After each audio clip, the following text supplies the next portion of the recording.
Well, hello everyone, and welcome to St. Peter's Prep Baseball. I am Michael Daly, and alongside Dan Marr, and we are here live at Caven Point as the Marauders are set to play host to the Bruins of North Bergen.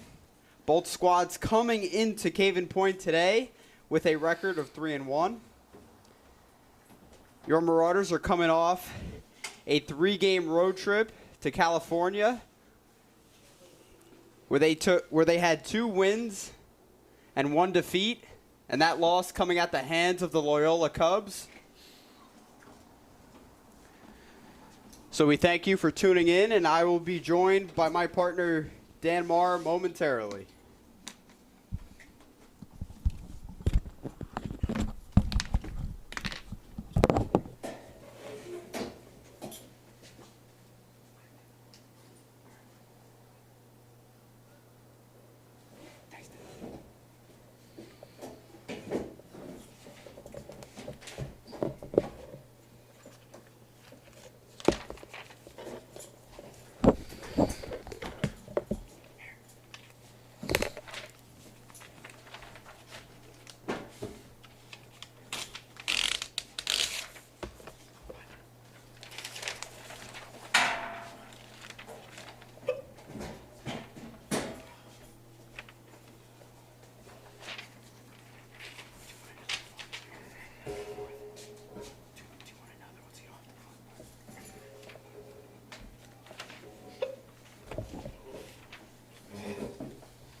everyone, and welcome back to Prep Baseball. And here are the lineups for both the Marauders and the Bruins, beginning first with the visiting team, North Bergen. Leading off for North Bergen is Hansel DeSoto. Batting second, Justice Ramirez. Third, Nick Francisco. Cleanup, Carlos Aldama. Batting fifth in the lineup, Tom Liggio. 6, J.P. Villafante. 7, Chris Murray. 8, Brian Baer. And batting in the 9 hole, Isaiah Ortiz. And that is the North Bergen lineup. And for the Marauders, Kyle Hess leads off. Jack Carey batting second. Batting third, Ryan Dornio. Jeremiah Guzman in the cleanup spot. In the 5 hole, Jared Rosso. Batting sixth, Raymond Ortiz Jr. 7th, Thomas Ganaway. 8, Eugene Cohane. And rounding out the order, Dom Maleo, the center fielder. So there are the lineups. The action will begin momentarily. And we thank you for tuning in here on the Nation Station.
All right, hello everyone.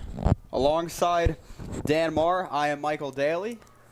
And as the Marauders take the field, the Bruins getting ready in their away dugout. On the mound for Prep is Zach Oswald.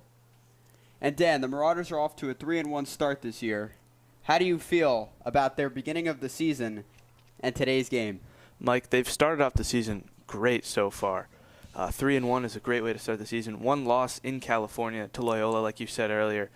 I really like their chances going into this year. They've got a really young roster this year. Zach Oswald is a sophomore, and he's looking to take control of this game early. Yeah, Dan, Oswald is a pitcher who can hit mid to high 80s with his fastball, so a lot of electricity and a lot of volume on his pitches. And Dan, also, as you mentioned, a lot of veteran leadership. You know, in this lineup alone, there are 6 seniors. So that just goes to show the maturation process of this team.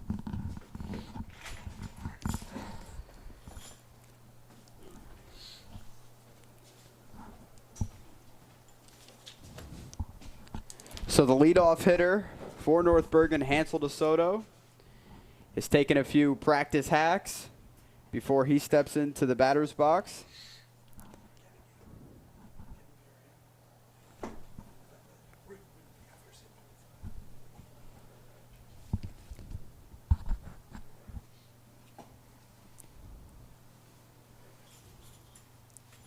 It is a chilly April 9th, 2018. A little colder than expected, but looks like it's time to play some baseball.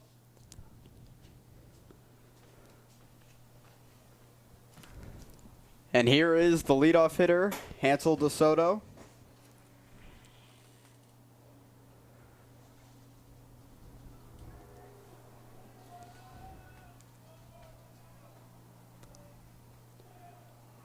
And before we start, the umpire checking in with both dugouts.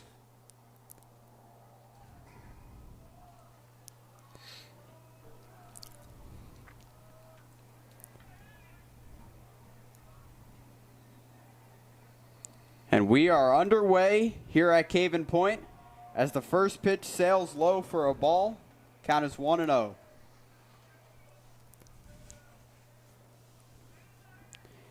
And Dan, as you mentioned, Oswald, he's only a sophomore, so this just is a testament of his talent. It really is, Mike. He's got so much more to prove for himself. 3 more years. It should be fun to watch him. Absolutely, Dan. So as the second pitch misses, as it was inside, 2-0. And that also misses low. Count 3-0.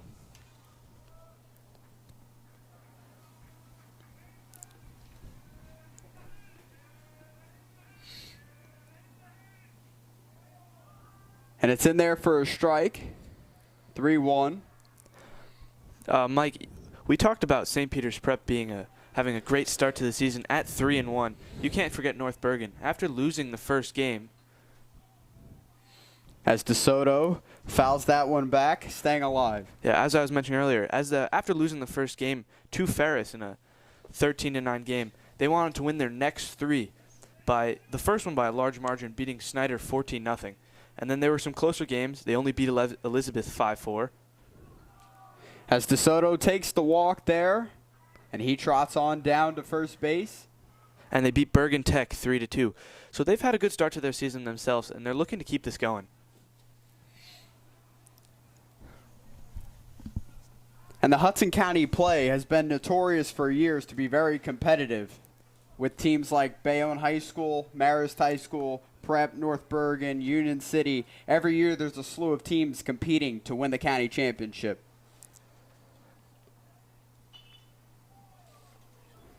And the first pitch to Justice Ramirez is fouled away down the first base bleachers.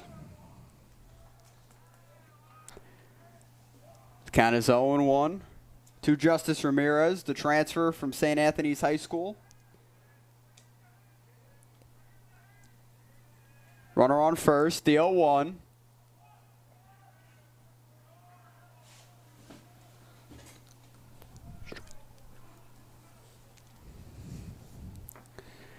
Now it is 0-2.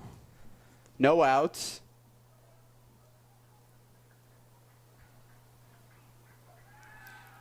Firing over to first. Nothing doing there. These two teams faced last year, and it was a big blowout win for St. Peter's as they took the victory 10-0.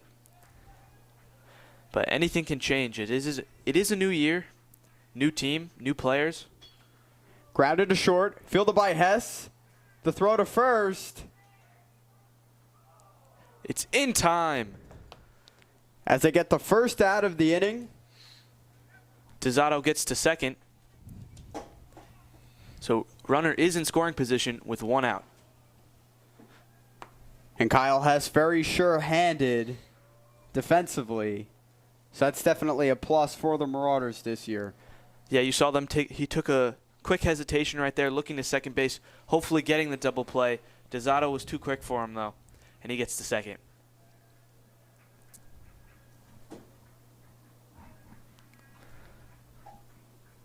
And here's Nick Francisco, the starting shortstop. And that first pitch is in there for a strike. Count is 0-1 to Francisco. And Dan, so far for Zach Oswald, the sequence of pitches, have been flowing very nicely. Yes, they have. He's thrown a lot of stuff down and away. Not trying to take any big risks here. And DeSoto, he'll go home, play at the plate, and he's in there.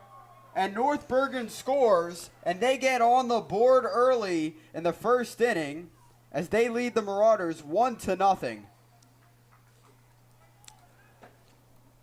That was just a grounder between the second baseman and shortstop.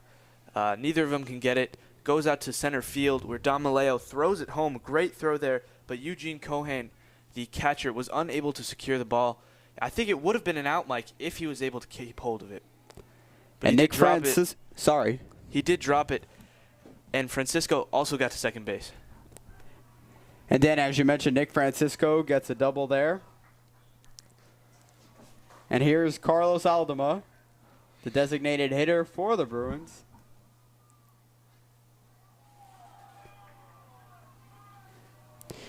And that pitch hit Aldama on his knees. Definitely looks like it hurts. Yeah, he's walking it off, though. He should be fine. Yeah. Eugene, commonly known as Gino, comes up to make sure Zach Oswald's good. He seems fine. It's early. It's early in the season. Got to cut him some slack. He'll be fine.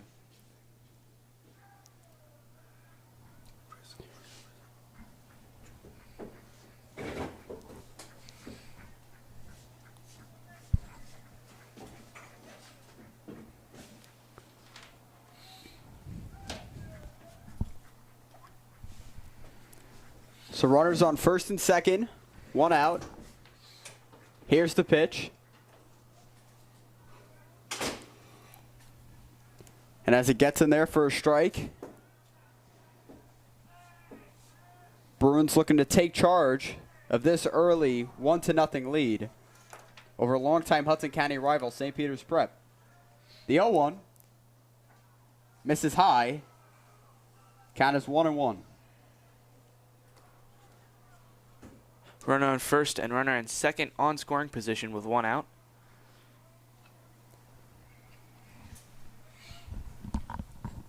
1-1.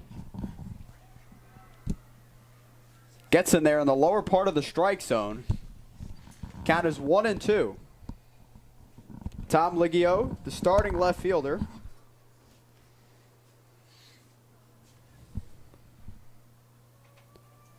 The 1-2 from Oswald. Swung on and missed.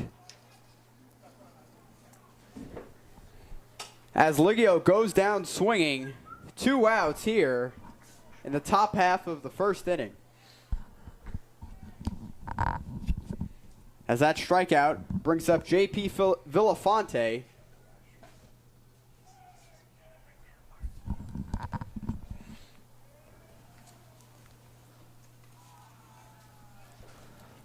First pitch of this at bat, low and in, near the feet of Villafonte. 1 ball, no strikes. 2 outs.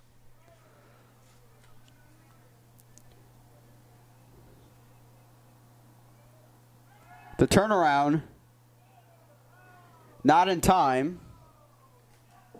As Oswald was trying to check the runner, Francisco.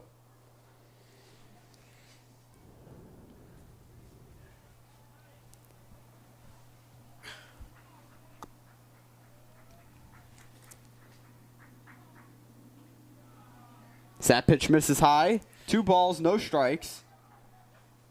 Runners on first and second with 2 outs here in the top of the first. Mike, Zach was clearly looking for the top of the strike zone there. Just a little bit high. The 2-0. And the breaking ball is in there for a strike. Count is 2-1. And Dan, you have to admire the composure here early on with Zach Oswald, noting the fact that he's only a sophomore.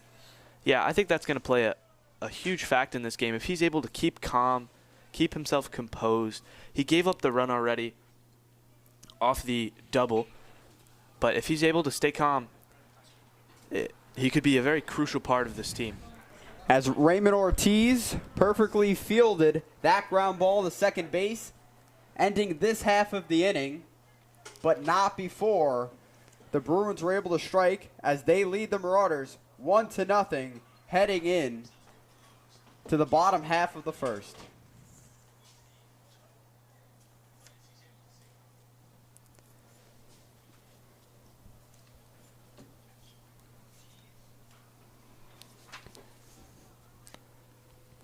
And here's the starting lineup for the Marauders.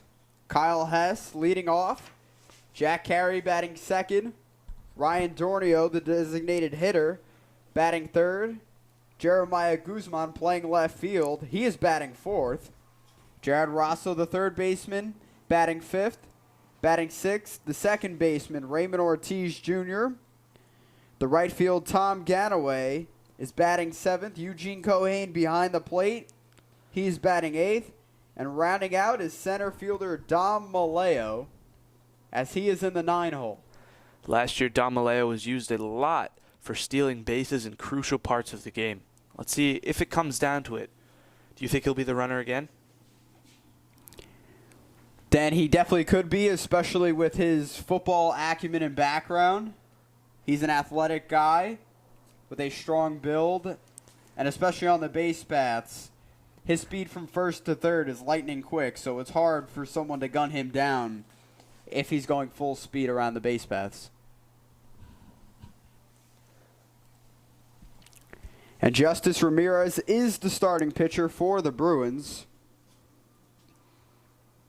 This is his first start of the season.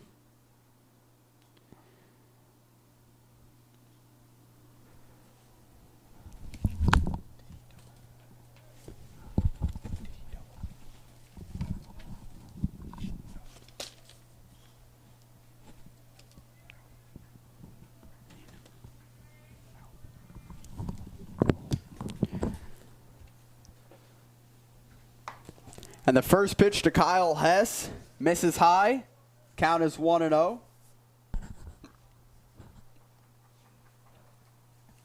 A quick pitch here. Catches the zone inside for a strike. Count is 1-1 to Kyle Hess. The 1-1. Kyle Hess last year also a great base runner.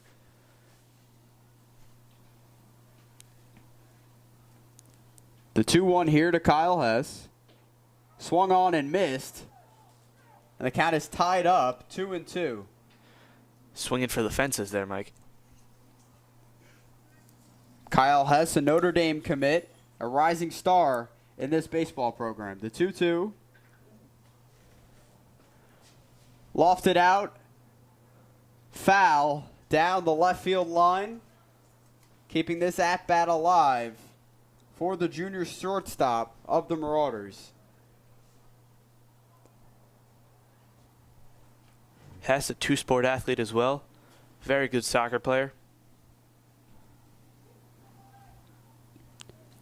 Breaking ball misses low there, making it a full count. Kyle Hess, the leadoff hitter in the bottom of the first. As Ramirez walks Hess. And Jack Carey comes to the plate with Kyle Hess on first. Jack Carey said to be one of the best baseball players on this team. A commit to Duke. Great pitcher. Great hitter as well.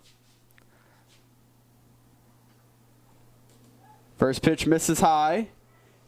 Dan, look for Kyle Hess to be very active on the base paths with that blazing speed as you mentioned earlier.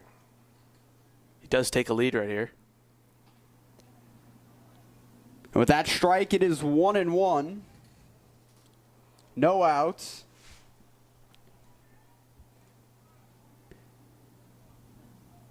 The 1-1. Hess takes off. Ball misses in the dirt.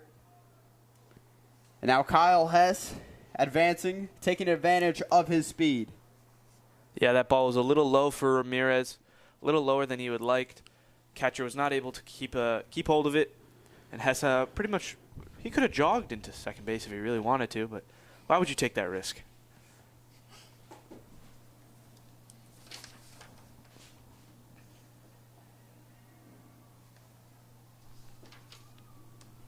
2 balls, 1 strike, no outs to Jack Carey.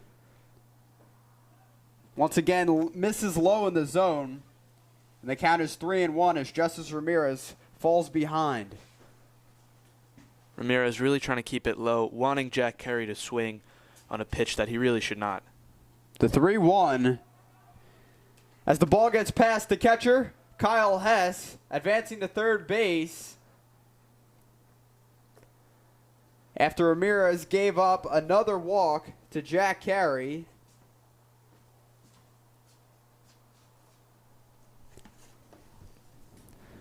And it looks like the coach is going to come out, and the entire infield will as well. If you notice there, pretty much his last 3 pitches on Carey were all low away in the dirt. That one went a little bit to our left, catcher's right.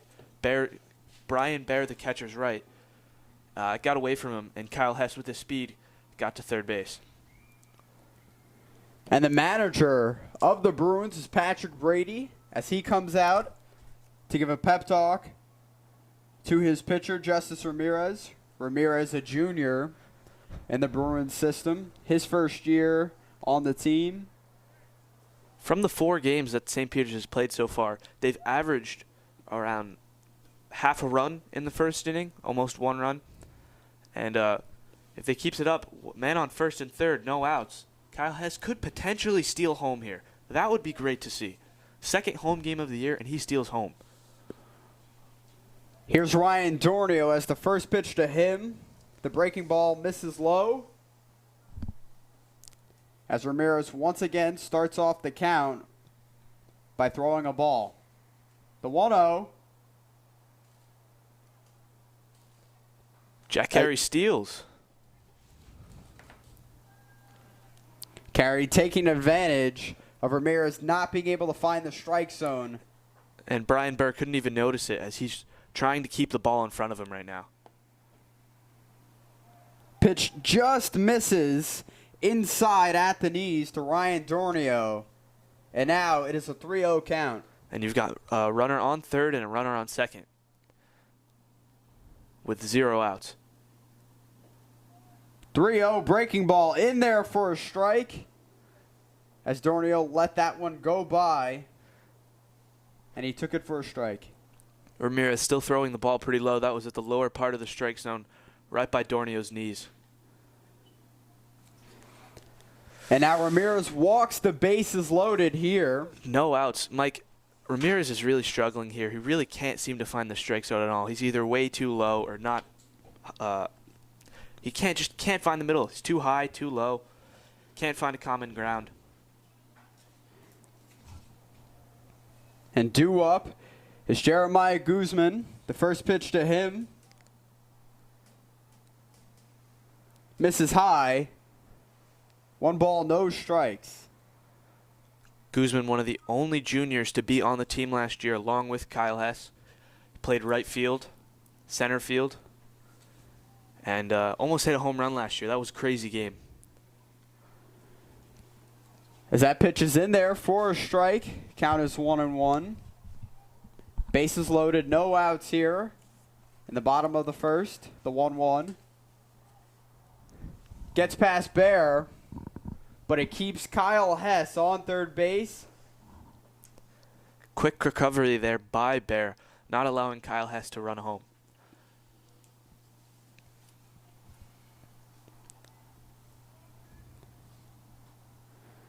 Bases loaded here, no outs.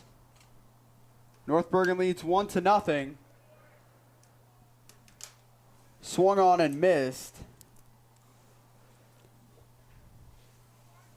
And now the count is 2-2.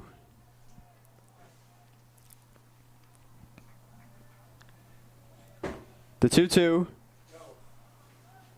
Misses up and away. And now the count is full.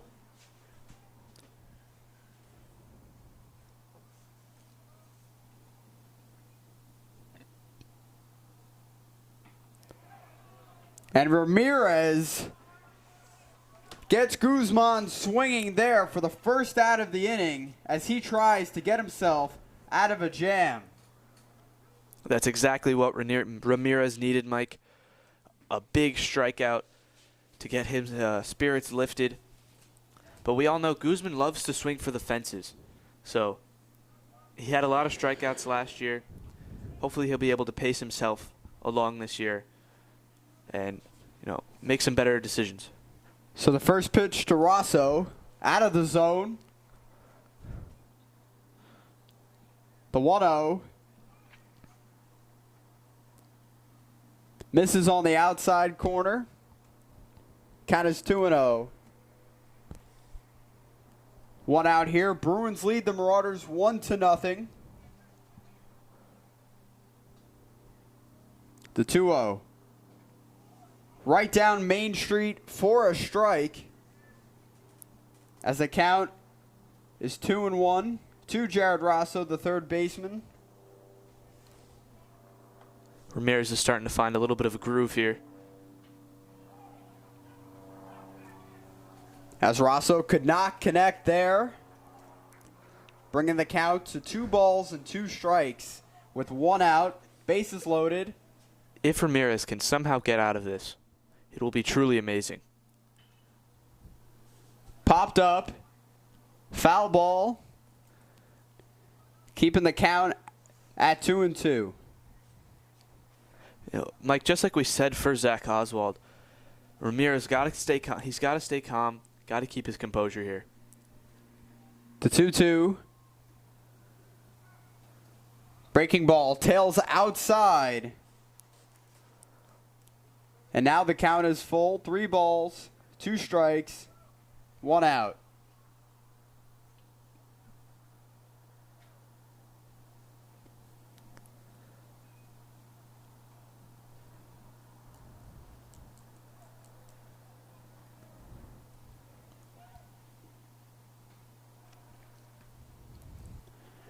And Rosso takes that ball there, and Ramirez walks in a run. And now we have a tied ball game on our hands as Raymond Ortiz Jr.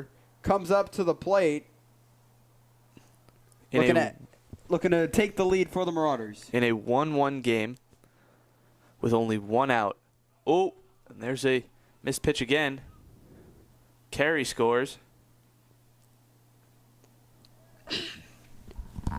Jack Carey able to come around, and now Prep leads 2-1 over North Bergen.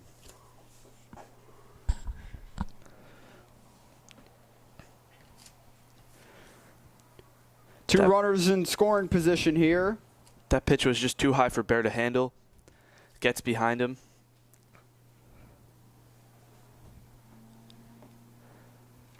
Count is 2-0 to Ray Ortiz.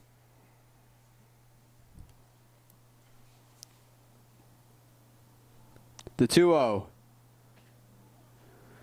Swung on and missed as Ortiz could not connect with that fastball by Ramirez.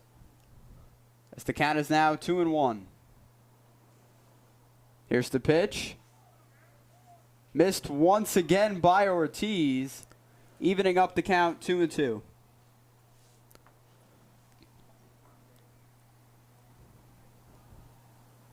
The 2-2. And Ortiz goes down on strikes with 2 outs here. And up comes to the plate is Tom Ganaway.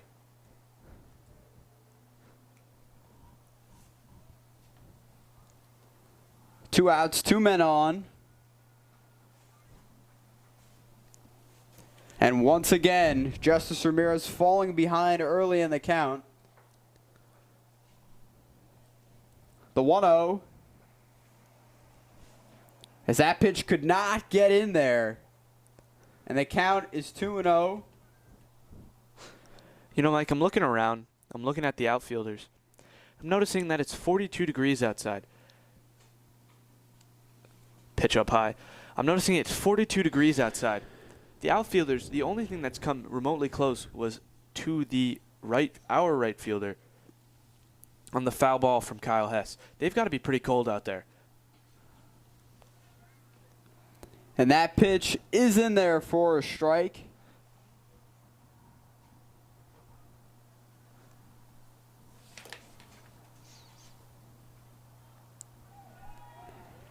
And Ganaway thought he had a walk there, but the ump called it a strike. And now it is a 3-2 count to Thomas Ganaway. And he has his walk there. And now the bases are loaded.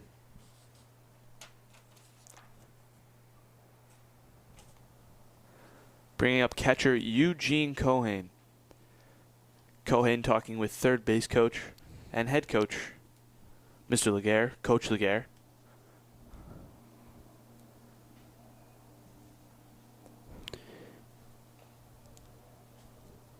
That was the fourth walk that Justice Ramirez has given up this inning.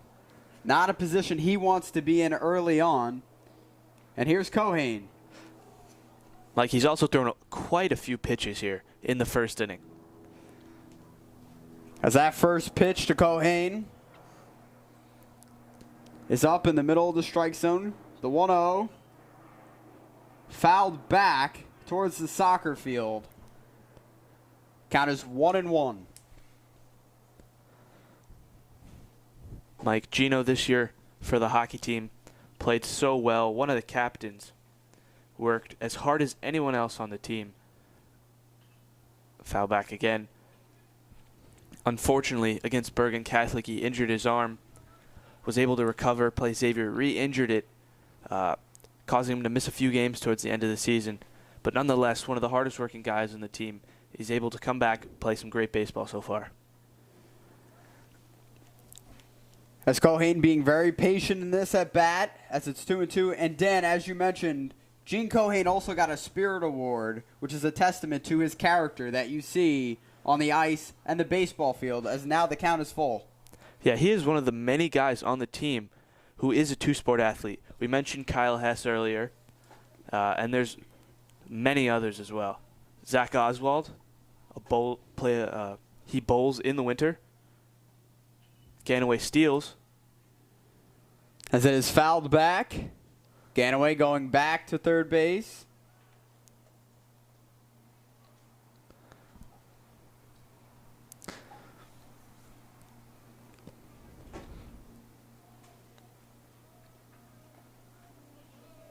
The 3-2. Runners going. Gene staying alive here. As that was the seventh pitch of this at-bat, as he fouled it off. Ganaway on first. Got Rosso on second. And Don Maleo on third. And another walk. As Justice Ramirez walks in another run. And the Marauders now lead 3-1 over the Bruins. And that is the fifth walk of the inning. And slowly, Justice Ramirez is getting himself into a lot of trouble here as the Marauders are trying to bat around in the lineup. Mike, I don't want to beat around the bush or anything. He's pretty much pitching himself out of this game right now. He can't find the strike zone. It's only the first inning. And just the constant walks. 2 outs, bases loaded here with another two-sport athlete, Dom Maleo, running back for the football team, and now the center fielder for Prep. The first pitch, can't find the strike zone. Count is 1-0. The second pitch underway here. That was a good pitch. As Maleo could not connect there. Yeah, that looked like it was going right over the strike zone at the last second. It pulls out to the left. The 1-1 ripped foul over the Prep dugout. Now the count is 1-2. And Dan, so far in this first inning for Prep, they've been very patient and waiting for pitches they like to see. The 1-2 skied to right field. Underneath it and making the grab for the final out is Uriel Turcos. As we head into the second inning of play, the Marauders lead the Bruins 3-1. And Mike, if the Bruins are going to get pitching like that, and like I said, I don't want to read a beat around the bush. They're really going to have to rely on their offensive side, on the offensive side of the ball, as they did get one run in the first inning, but that's not going to be enough.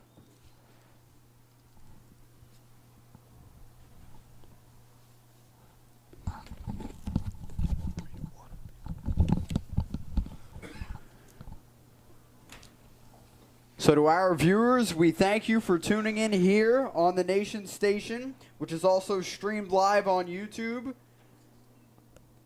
We appreciate your constant support of not only us, but also the athletes that work very hard on their crafts. And we're just proud that we're able to stream it when we can. Yeah, especially in this cold weather. I'm kind of sick of this. And you can clearly tell a lot of the baseball players are bundled up. Especially the guys on the bench. They've got to be cold. In a concrete dugout. Just, oof. Could be worse, Dan. At least it's not raining. That is true. That is true. But, judging by these clouds, it might. But I don't think it's in the forecast. I saw the forecast tomorrow. It's supposed to snow. It's April 9th. Oh, blame Mother Nature, Dan. She needs to look at a calendar, Mike. Blame our cameraman Charlie here, working hard. Maybe he's messing around with the weather. Who knows?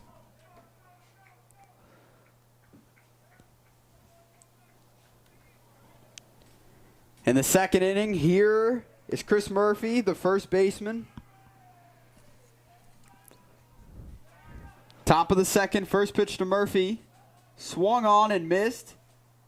A nice rip there by Chris Murphy, but he could not make contact.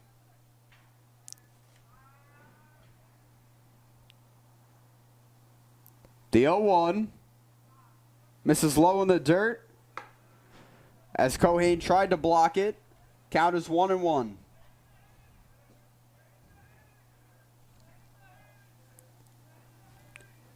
Cohane had a good at-bat in that first inning. Able to foul a bunch of pitches off and finally get the walk. The 1-1. And the breaking ball gets by Murphy.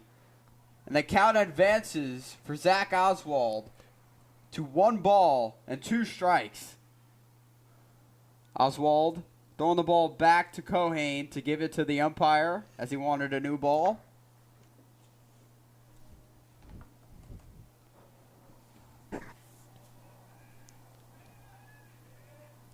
The 1-2. And Murphy goes down on strikes. And that is the first out of the inning. And the first strikeout of the game for Zach Oswald. Great pitch by Zach Oswald. Up high in the strike zone. Murphy thought he had the ball. At the last second, it dropped enough to go right by his bat. That first pitch is called strike on catcher Brian Baer. Brian Baer, the 8th hitter in the lineup. The 0-1 nearly hits him on the inside as he had to back out of the way. Count is 1-1. Oswald did hit someone in the first inning. I can't imagine that's a pleasant feeling, Dan. Especially, like I said earlier, in this freezing cold weather for April. Can't stress it enough. Breaking ball swung on and missed. Count is 1-2 for Brian Baer, the catcher. Baer's done a nice job today behind the plate for the Bruins. The 1-2. And he goes down, and that is the second strikeout of the inning. So 2 up, 2 down on strikes for Zach Oswald here in the second inning. And now the center fielder, number 5, Isaiah Ortiz, comes up looking to get on base as Oswald tries to retire the side. First pitch, grabbed to the third, fielded cleanly by Rosso. The throw to first is in time. And that'll do it here in the second inning of play. 3 up, 3 down. And now the Marauders will come to bat. Yeah, the quick inning. for Zach Oswald, and this hot Marauders offense comes back onto the field. And that's exactly what you want to see from Zach Oswald, Mike. You want to see 3 up with 3 down. You want to see 1, 2, 3 innings as much as possible, especially for a sophomore pitcher. It really puts him in a groove, keeps him going. And after letting up a run on that first inning, he came back with a great second inning.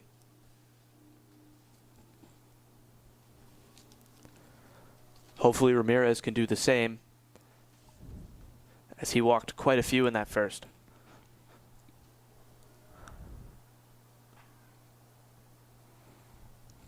So 1, 2, 3 inning there for Zach Oswald. And now the Marauders come to bat with a 3-1 lead in the bottom of the second.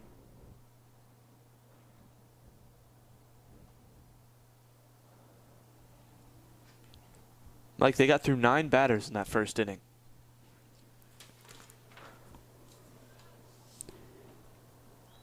Yeah, Dan, they definitely traveled through the order, which is not what you want if you're Justice Ramirez and head coach Patrick Brady. So there's definitely some adjustments that need to be made this inning by Justice Ramirez if he wants to stay in this game and be competitive. Yeah, and the entire infield is going to go give him a quick talk, try to cheer him up real quick, pump him up, anything to get out of this inning quicker than the last one. So Kyle Hess started the game off, and now he will start off the second inning as the leadoff hitter. Everybody getting into their position for the Bruins. Kyle Hess takes his stance in the box, and we are set for the second inning. Slider in there for a strike. That's exactly what you want to see from Ramirez. As Hess watched that one go by. Breaking ball. Misses low and in. Count is 1-1. Prep hitters being very patient today so far when in the batter's box. The 1-1. Fouled down the third base side. Count is 1-2. I do not know if it's just for safety reasons, but there is a prep pitcher warming up. It could be the catcher, though. Warming up a catcher, not completely sure. Ripped into right field. And the out is made as Uriel Turcos was able to circle the ball and get under it for the first out of the inning.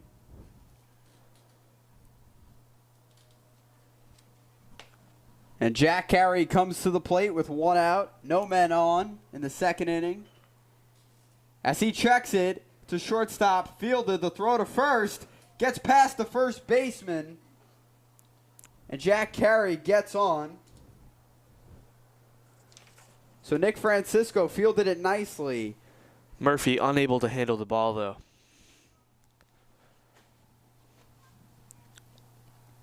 And then, as you mentioned, on that transfer, something went awry, which led to Jack Carey being a base runner. You know, Mike, the more games I do with you, the more I notice your vocabulary set is something out of this world. Swung on and miss.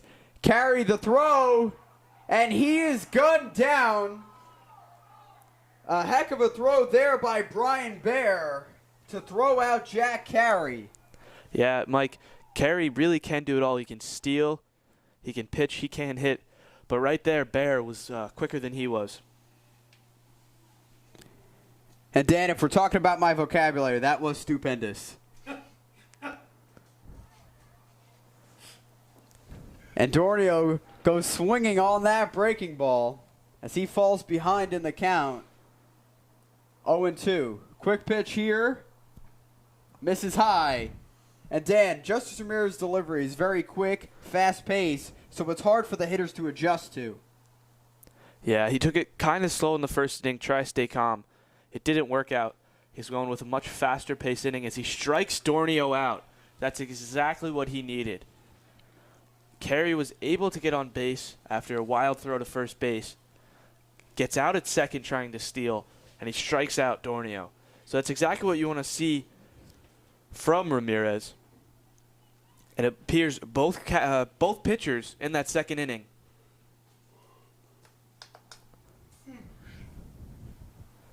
playing a huge factor. So not a 3-up, 3-down inning for the Bruins, but they do get 3 consecutive outs after the pop fly into right field by Kyle Hess, after Jack Carey was thrown out at second, and then now with Ryan Dornio striking out. And the hot hand Zach Oswald comes up back to the mound. Did he get 3 strikeouts in that last one, or was it 2 and a ground out? It was 2 and a ground out.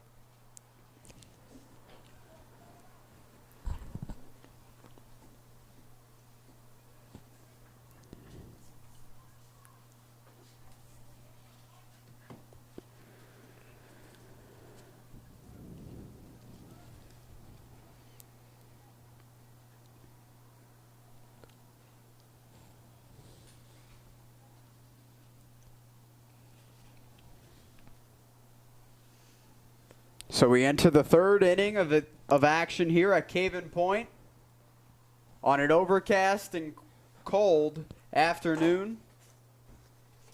The second home game of the season for the Marauders, as we are able to broadcast it live on the Nation Station, which is also simulcasted on YouTube as well. And here is the leadoff hitter, Hansel DeSoto. Yeah, Mike, speaking about the Nation Station, I heard we're supposed to get some like fancy upgrades, something like that. No. I believe so, Two Dan. camera setup.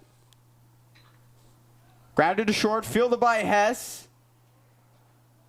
And the thrower to first is in time for the first out of the inning. And they will throw the baseball around the diamond, which is a tradition for most baseball teams. Yeah, I've seen that here and there, It happens. I think a team called like the New York Yankees do it occasionally. Yeah, let's not talk about them, Dan. So 1 out. Up comes Justice Ramirez. And he takes the first pitch for a strike. Pitcher versus pitcher battle here.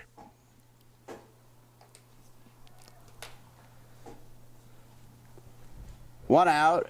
0-1. Grounded sharply to short. Hess sure-handedly throws over to first for the second out.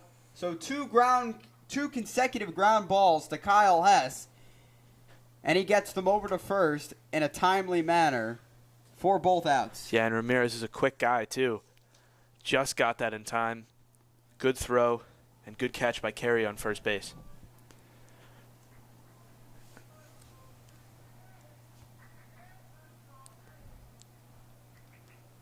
Up comes the shortstop, Francisco. First pitch, misses up and inside. Count is 1-0. The 1-0. Breaking ball gets in there, evening up the count at 1 ball and 1 strike. 2 outs, no men on for Nick Francisco, the third batter in the lineup. And that pitch misses on the outside corner. And now the count is 2-1. Prep leads 3-1. 2 outs. Popped up. Center field, Maleo underneath. And he makes the catch for the final out of the inning. And the Bruins go 3 up and 3 down. And they go down in order. Back-to-back innings for the Bruins, too. 1, 2, 3s. And that's not how you're going to come back in this game.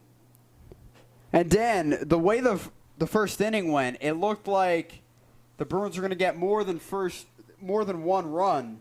But that hasn't been the case so far. No, Zach Oswald really stepped up to the plate. I guess literally, not literally because he didn't hit, but he stepped up, made the plays to finish out that first inning, and after that, it was all over from there. as he's been close to perfect.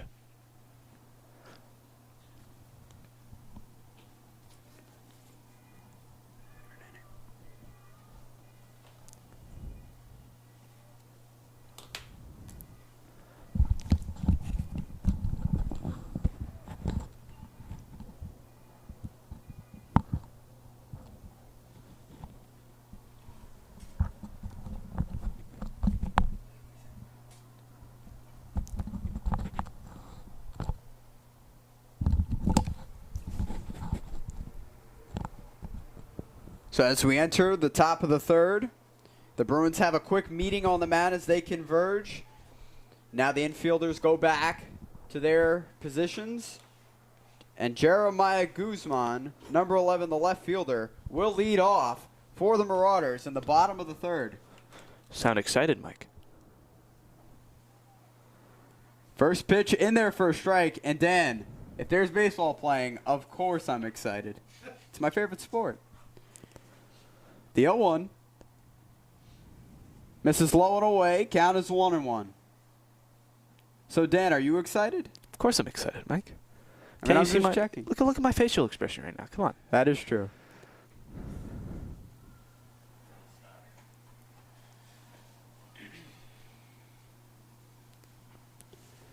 That pitch inside. Nearly hit Guzman. Ball in the dirt, 3-1.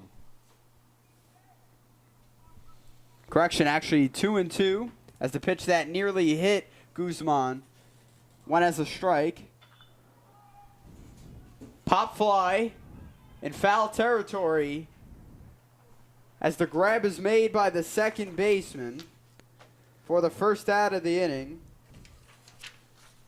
And it is Hansel DeSoto. Looked like there was a little bit of confusion there between first baseman Murphy and DeSoto. But they were able to get the out anyway. And the first pitch to Jared Rosso in there for a strike. Count is 0-1.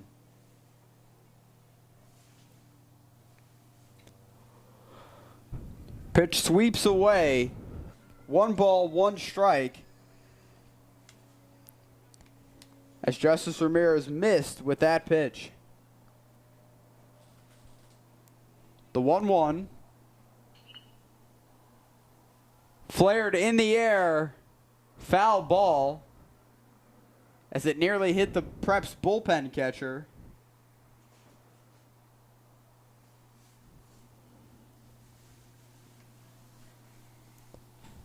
Yeah, I believe the bullpen catcher today is Frank.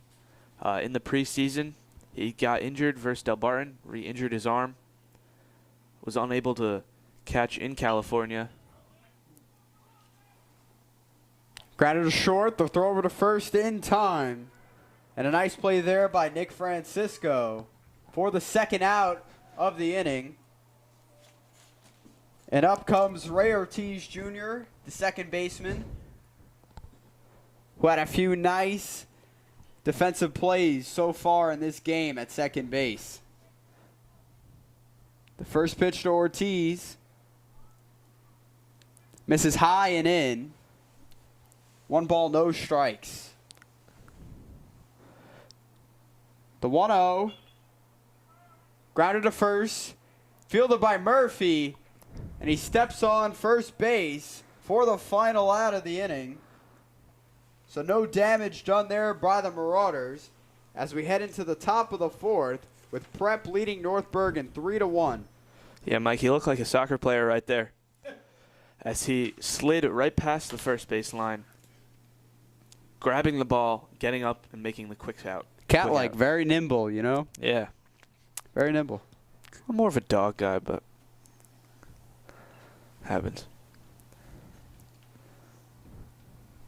Going into the fourth, Zach Oswald is still on the mound and pitching great.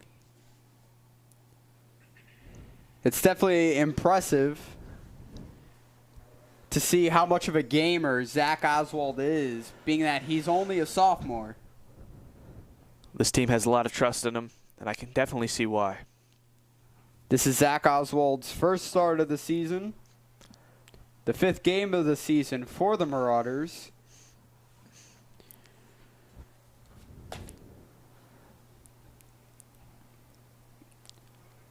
And leading off the inning for the Bruins will be the designated hitter, Carlos Aldama.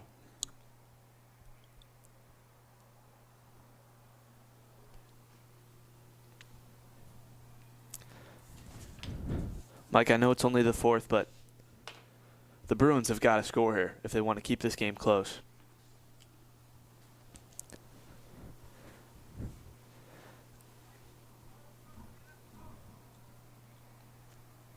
And Dan, it's still early, but they definitely do need to start getting on the board here early. They want to turn things around and tighten up this deficit.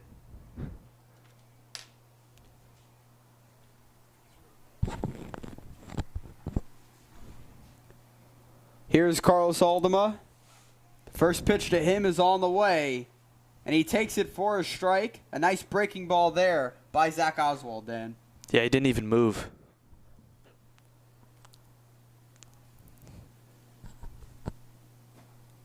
The 0-1. Aldama not biting there on that high slider as Oswald falls behind to the count. 2-0.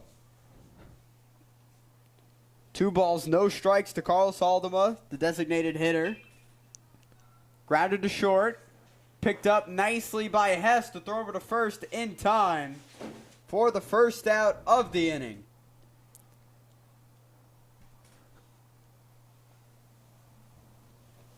Kyle Hess playing some great baseball so far.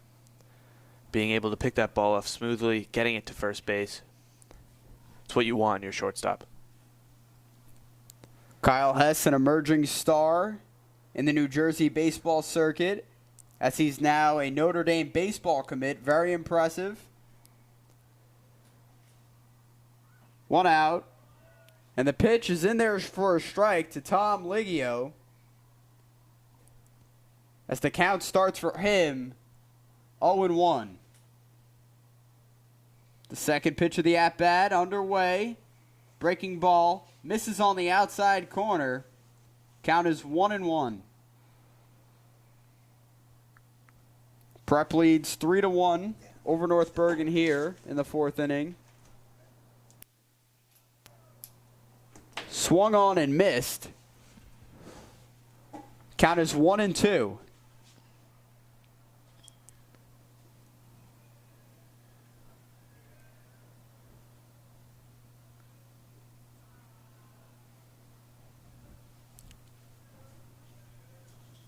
As that pitch missed low. And the count is 2-2.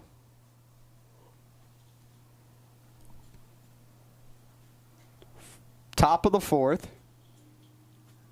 Bruins down by 2. That pitch nearly hit Tom Liggio. Liggio really staying patient here in the 4th. Not really biting. With 1 out, Liggio trying to get on base for his Bruins to get something going here. Chop to third. To throw by Rosso to first in time for the 2nd out. And this left side of the infield, Dan, has been doing a nice job of putting out every grounder that comes their way. Yeah, Rosso right there picked up the ball cleanly, made sure he had it. Can't just pick up the ball and not have it. And got it to first base to carry. So the infield really doing its job here. And that's what you want. Here is the other third baseman in this game, Villafonte, as he grounds up the middle, scooped and fielded by Hess. And the sure-handed shortstop puts away J.P. Villafonte for another 1-2-3 inning. That's 3 1-2-3 innings for Zach Oswald. With a solid infield, Dan, like the Marauders have, not too many balls are getting past them. Yeah, only one has really gotten past them so far, and it was right up the middle between second baseman and the shortstop. And that led to the Bruins' only run so far in this game.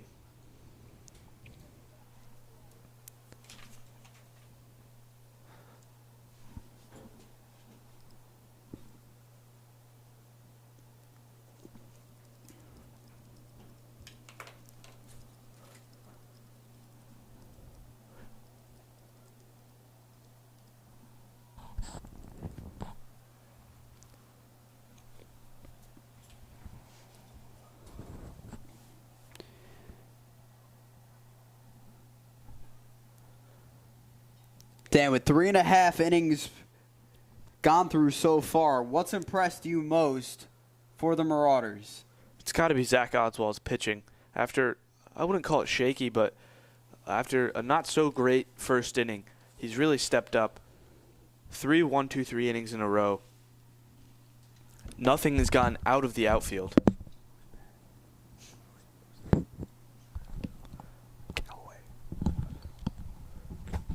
I've just really liked Zach Oswald's play so far. And he's done a nice job of shoring up his pitches. And here's Ganaway as he fouls off the first pitch of the inning.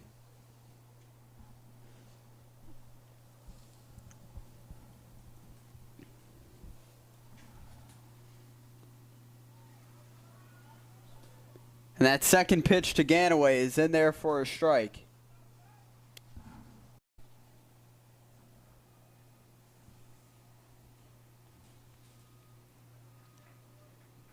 Ball in the dirt. Skips past the catcher Bear. Now the count is 1-2. The 1-2. And Ganaway goes down swinging. A nice sequence of pitches there for Justice Ramirez for the first out of the inning for the Bruins. And that's exactly what Justice Ramirez wanted to help his Bruins get back into this game and to stop the Marauders' offense. So now here's Gene Cohane. First pitch to Cohane. Misses low and away. Count is 1-0. 1 out in this inning.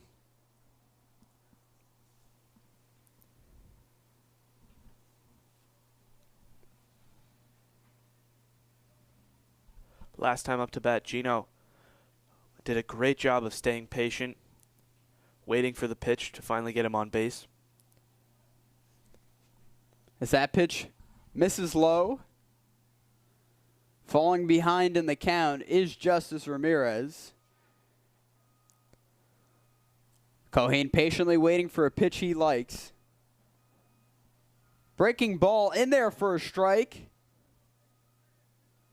That was a pitch that could have gone either way, and the umpire chose to call it a strike. Fastball almost hits Gene Cohane, but it doesn't matter as he gets the walk. And Cohane, he goes to first. And Dom Maleo is up at bat with 1 out in the bottom of the 4th. Someone is running for Gino.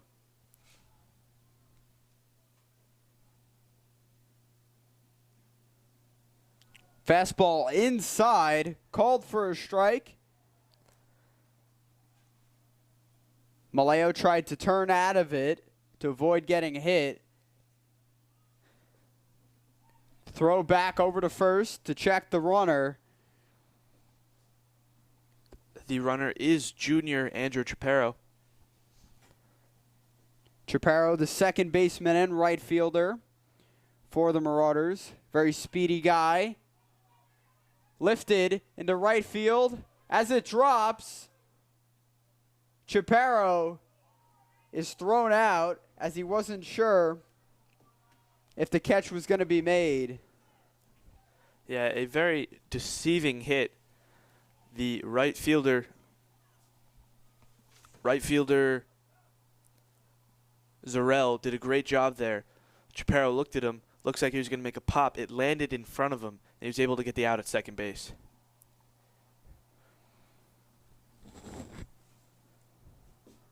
The Bruins converging on the mound.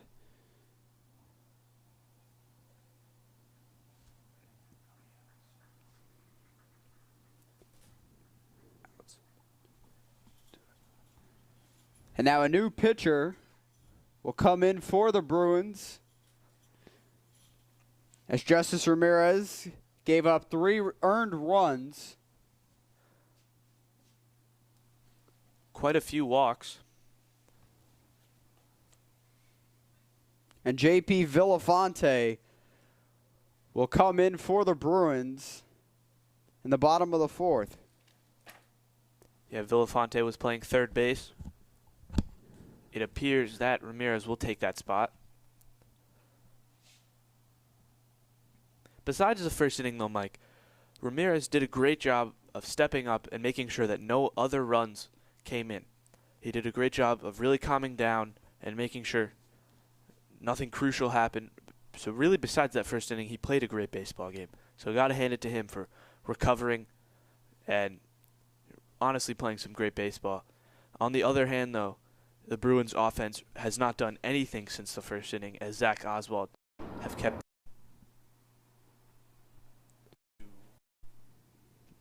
I don't think anything. I think everything's been in the infield, and maybe there was no, there wasn't. Yeah, 1, 2, 3 innings for Zach Oswald. So the Bruins offense has really not been able to get anything going after the first. And despite giving up 3 runs, that's actually not a bad thing. Only giving up 3 runs to an offense with the power that Prep has. So early in the season as well.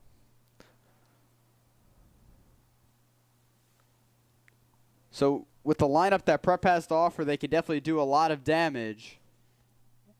And Justice Ramirez pitched a good game for the 3 innings that he was on the mound, as the first pitch from Villafonte misses low.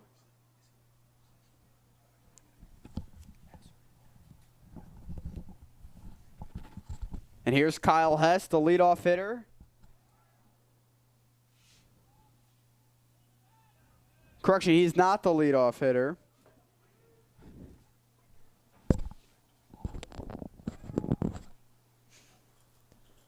But on that pitch, because it was low and in the dirt, Dom Maleo, the speedy running back, was able to get to second base.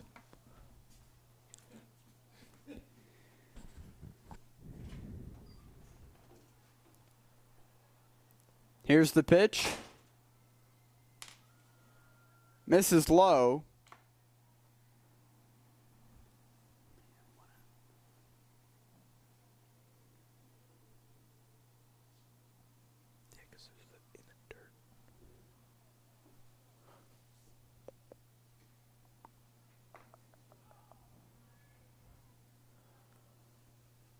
A walk there for St. Peter, so now they have a runner in scoring position, and Kyle Hess will take his position on first base. So Maleo on second, Hess on first. Both of them could steal very easily right here on the same play. Here's Carey. Maleo taking a large secondary lead. As that first pitch to Jack Carey misses. A throw in the dirt that Bear isn't able to handle. Both of them could get to third or second base. The turnaround, Maleo caught, but he's back in time. So an almost dangerous spot that Dom Maleo was in, and he was able to get back to second base in time. Yeah, Villafonte with a quick turnaround play. Dom Maleo got caught, but because of his speed, he was able to get back very quickly, and he's back to taking a huge lead. Line shot into left field, over the left fielder's head. It bounces off the wall. 1 run scores. Hess racing around. 2 runs score. And now Prep leads 5-1 over North Bergen. A 2-run base hit for Jack Carey. We said it earlier, didn't we, Mike? Jack Carey really can do it all. He can steal, he can pitch, and as you saw right there, he can hit. He hit that ball past the 335 mark. A little bit further, it could have been a home run. And he's on second now, sitting there nice and cozy by himself. Dornio could easily bring him home here. Pitch misses on the outside. 1-0. Jack Carey, the runner in scoring position for the Marauders. 1 out. Misses up and away once again. Brian Bear doing a nice job behind the plate. As that pitch that sailed away, he's able to secure it and check Jack Carey to make sure he wasn't running towards third. Yeah, Mike, I really wish we had instant replay because that hit was just something else. Fastball right down the middle, as Dornio did not swing on that one, and he takes a strike. He really got a hold of that ball. And especially with the wind here today at Caven Point, that ball carried into left field and was a solid shot, and it brought in 2 runs. Yeah, the wind was in his favor right there. If you check the American flag, it's blowing pretty heavily in that direction. And Carey's ball got carried pretty far. See what I did there? Oh, Dan. Okay, so that pitch, see, Dan, see what you did there? you caught me off guard. Now I'm all messed up as Ryan Dornio patiently looked at that ball.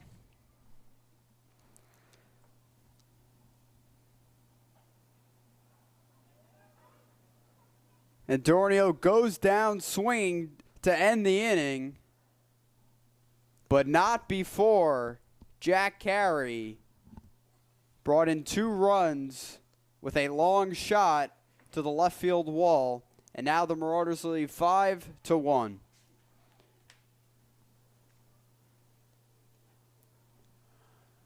That ball got over the left fielder's head, unable to get there.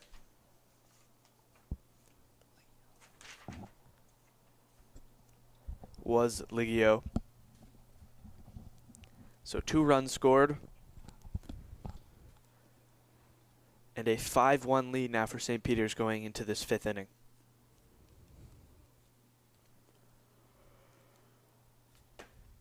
Zach Oswald still on the mound.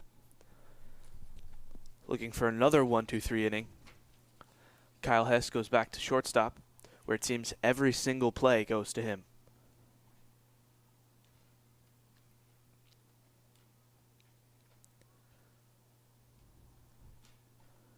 And you know, Mike, do you like baseball food, right? Who doesn't? Hot dogs, hamburgers, the occasional pizza.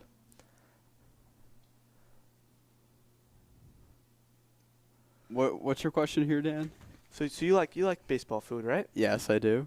Well, you know what could be better than baseball food? This Saturday, there's the Prep Gala. Gala. Gala, it's the same thing sometimes. You know, it doesn't matter. I heard there's going to be some pretty good food there. I might have to pop by. Well, I won't be in attendance, but it is a very special event for Prep, as it raises a lot of money in financial aid each year. So it's a very special event. 144 Grand Street. And now, Chris Murphy is the leadoff hitter in the top of the 5th for the Bruins. First pitch swung on and missed. Count is 0-1. Murphy struck out in the 2nd inning. The 0-1 from Oswald. Slider tails inside at the knees and misses. Count is 1-1 to Chris Murphy. Chris Murphy, a very athletic and nimble first baseman, as we saw there. Good pitch to the outside there from Oswald. Got Murphy swinging. Not a full swing there by Murphy, which is why he wasn't able to make contact with that breaking ball. Slap to second. Ortiz fields the throw over to first in time for the first out of the inning. And Prep's infield has been doing a very nice job today of fielding each ball that has come their way.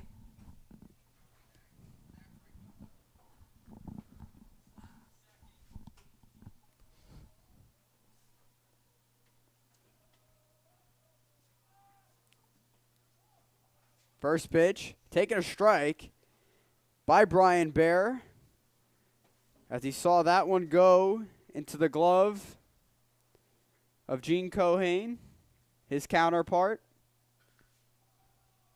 Ripped to short, and caught by Kyle Hess as he flagged that line drive down for the second out of the inning. Another good play there from Kyle Hess. Took a few steps over to his right. Caught the ball. Kyle Hess using quick lateral movement to get to that, Dan. Yes, he did. And, Mike, it is easier said than done. Baseball is a very hard sport. Breaking ball low in the dirt. And it definitely is, Dan. With the ground, the infielders and outfielders have to make up to get to a ball. It's not easy, so that's why you have to be very quick-footed to play positions. The breaking ball misses downstairs. Count is 2-0. Yeah, Mike, and Caven Point has one of the biggest outfields in all of New Jersey, as it is a football field.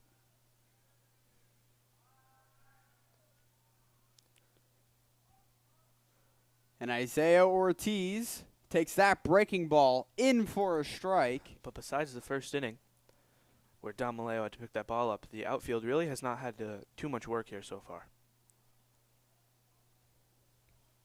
Pitch misses low.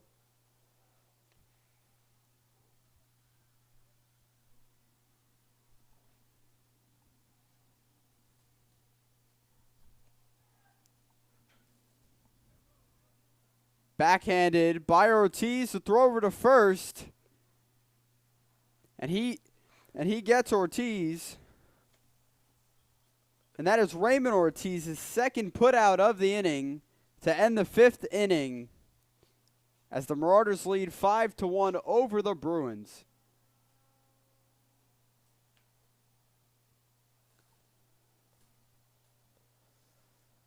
And Mike, that was another 3-up, 3-down inning for Zach Oswald.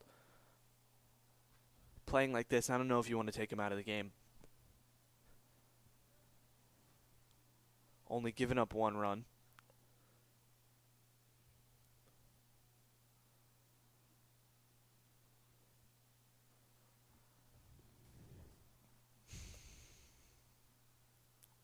Dan, speaking from a defensive standpoint, what do the Bruins need to do here to hold off this Marauder offense? They've got to look at the Prep defense. You've got to see that they've been able to keep the ball in the infield, and you've got to try to replicate that. If you can keep the ball in the infield, you have a very safe chance of getting a 1-2-3 inning, 3-up, 3-down, however you want to call it. That's what Prep's been doing, and it's clearly been working. So I think for the Bruins, they've honestly got to try to replicate that.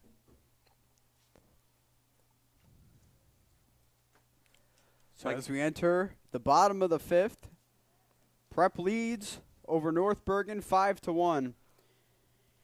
And Dan, in Hudson County play, it's always been known to be very thick towards the end in terms of who is going to win. So there's some favorites like Bayonne High School. Prep is amongst one of the favorites. Ferris. What does Prep need to do in Hudson County play to ensure another Hudson County title? That's a difficult question. I think it's all up to the defensive side of the ball. We've seen today that Prep can hit the ball in any conditions. They hit the ball while they were in California. They came back in that first game of the season with a big play from Ryan Dorio. So if they're able to keep the other team, the opposing team, to a low amount of runs, like today, as it is a 5-1 game, then they could secure that title very easily. And as of now, they're sitting in the top 5 for the HCI AL League. So Guzman takes the first pitch for a strike, as the count to him is 0-1. And Mike, in such a competitive state like New Jersey for baseball, NJ.com ranked St. Peter's Prep Baseball 13th in the preseason rankings. So that's definitely an impressive honor, but I'm sure the baseball players for Prep want to finish high come the end of May and early June. Yeah, and they're not just looking for that Hudson County championship. They're looking for the state championship as well. It's go big or go home this year. So the 2-0 to Guzman. Breaking ball misses high upstairs as Villafonte falls behind in the count. 3-0 to Jeremiah Guzman. The 3-0. Popped up, heading into foul territory. And the third baseman Ramirez runs out of room. And the count is 3-1. Mike Guzman really can get all of the ball when he swings. You can see with his stance, he gets as close as to the base as possible, making sure that wherever the ball goes, he's able to hit it.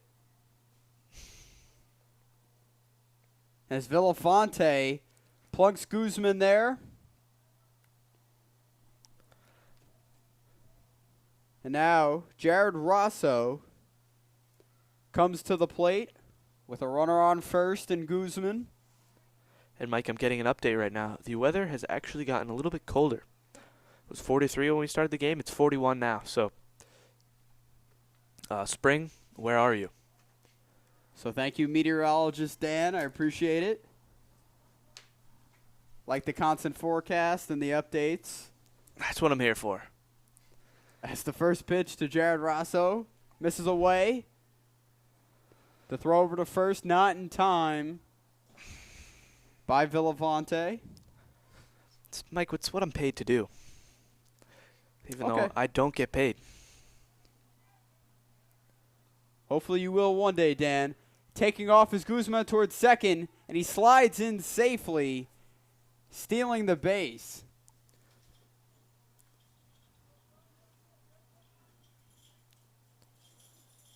So now Guzman getting himself into scoring position. Rosso looking to add an RBI onto the stat sheet. Pitch to Rosso. Inside. And he thought he had a walk there. But that pitch just hit the inside of the strike zone. And it counted.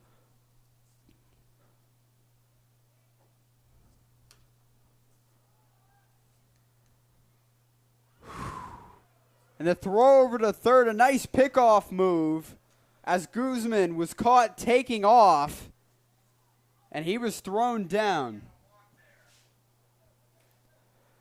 Yeah, Mike Guzman left just a little bit too early as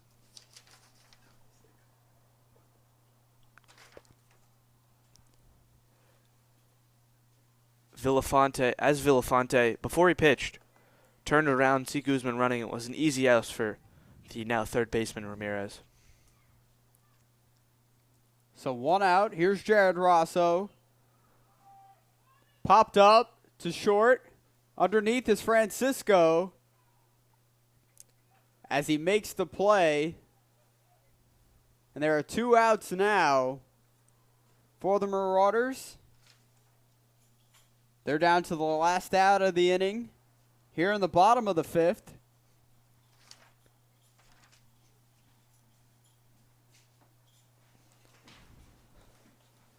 Villafonte deals. First pitch to Ortiz is in there for a strike. Count is 0-1.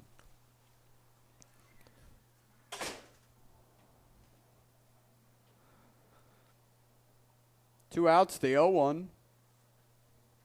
Misses high. As Brian Baer, the catcher, tried to frame that pitch to make it look like a strike, but was not able to.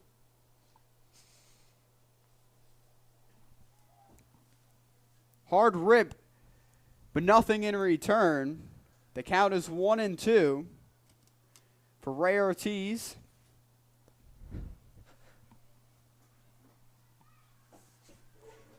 Breaking ball in the dirt. And the count is 3-1. That play right there, Barrow was able to keep it in front of him. That's all that matters.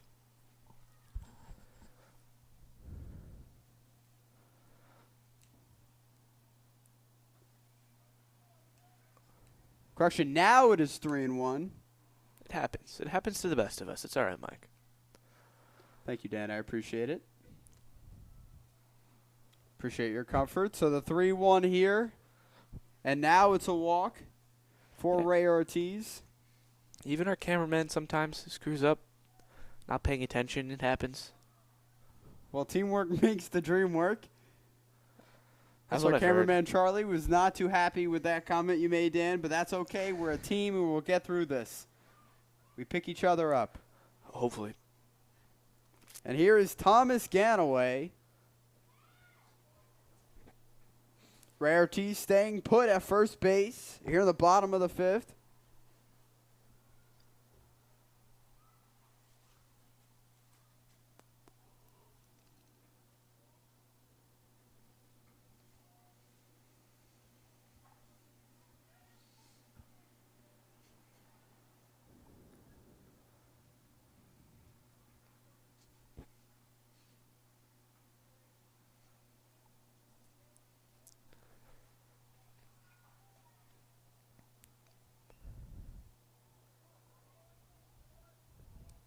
Prep leading 5-1.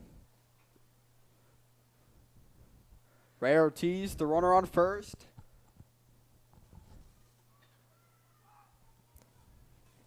Fly ball into left field. And a crash between Villafante and the run scores. My apologies as Ortiz and Liggio collided in center field. They seem to be a bit shaken up as Prep now leads 6-1.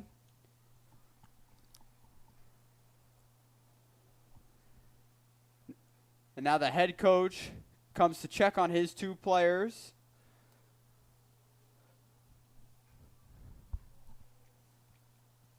That will probably be called an error, Mike. And Ganaway was able to get to third right there. So Liggio and Ortiz weren't able to call each other off, which led to the run being scored, and now the Marauders leading 6-1.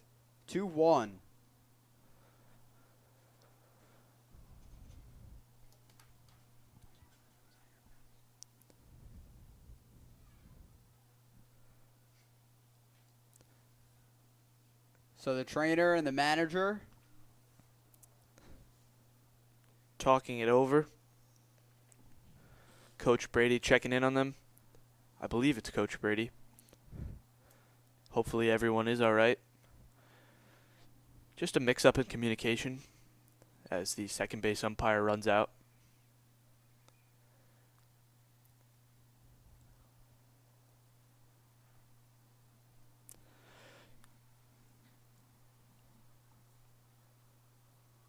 They're just being questioned here to make sure they're okay. Liggio seems to be wiping at his nose. Possible blood. It looks like that is the St. Peter's trainer, as this is a home game for the Marauders.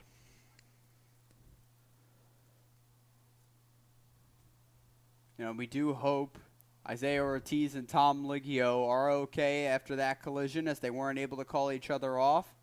Yeah, just a little bit of a miscommunication. It happens. They seem to be all right, though.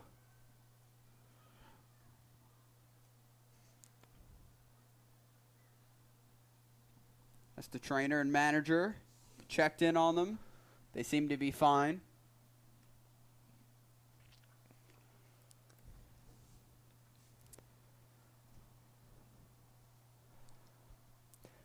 A solid hit, though, by Ganaway into the outfield.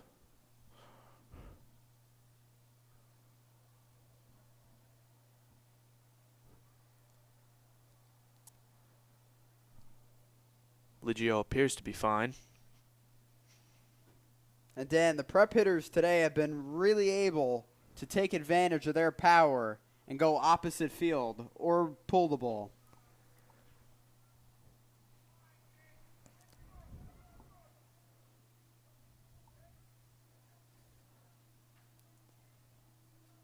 So a 6-1 lead. Gene Cohane comes to the plate.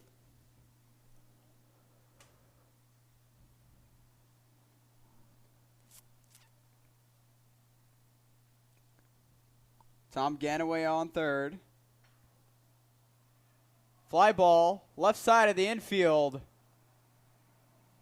And the pitcher Villafante couldn't make the grab.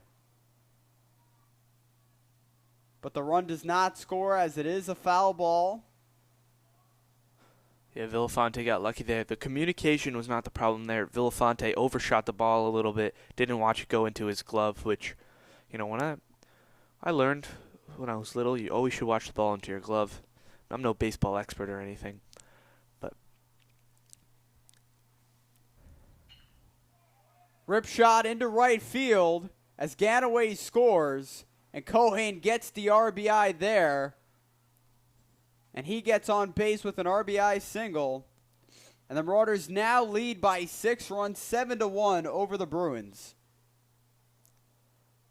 a good shot there from Cohen right down the right field line. Murphy was unable to catch that ball. The infield's going to go talk to Villafante real quick. And Mike, just like last time Cohen got on base, not taking any measures as junior Andrew Chaparro, number 14, comes in to run for him. So Villafante will be taken out of the game after he's given up 4 runs.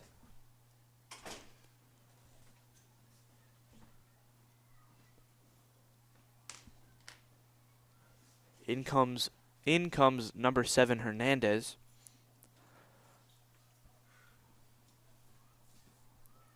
Hernandez was a substitute for today's game, so he'll get a couple warm-up pitches.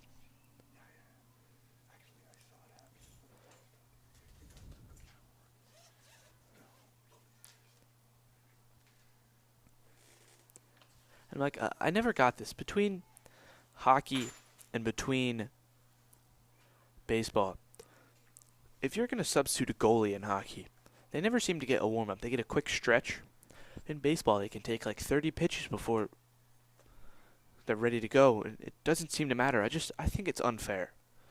But, just speaking my own opinion here. Well, Dan, that's a problem you have to bring up to... Yeah, I'm thinking about emailing the NHL, strongly worded email tomorrow. Well, Dan, that sounds like a problem you have to deal with, because I don't think other people, not they don't care about it, but I don't think it's at the forefront of topics that they want to face on a daily basis, Dan. To the millions of fans watching, I know like 500,000 of them definitely agree with me. Wait, but Dan, wouldn't you rather have the pitcher be prepared than not be prepared? Exactly, but wouldn't you want the goalie to be prepared as well? That's the real. I assume. If but he's also sitting on the bench all goalie, game, what he does, although it is arduous and it is taxing to the body, it's different than throwing a baseball, which could be up to 30 pitches in 1 inning. So that's why he has to get the repetitions in prior. I'm starting to feel like you're not on my side on this right now. I'm not on Mike. anyone's side. I'm just being an objective voice here, Dan. Okay. So we got that. We got Dan's problem with baseball and hockey out of the way. And now we're back to the action here as the ball skips away.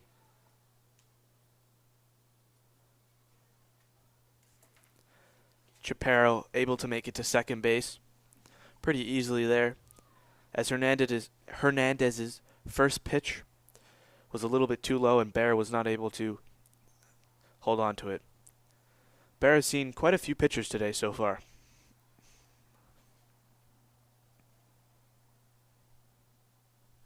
Here's the pitch. Maleo takes that one in for a strike.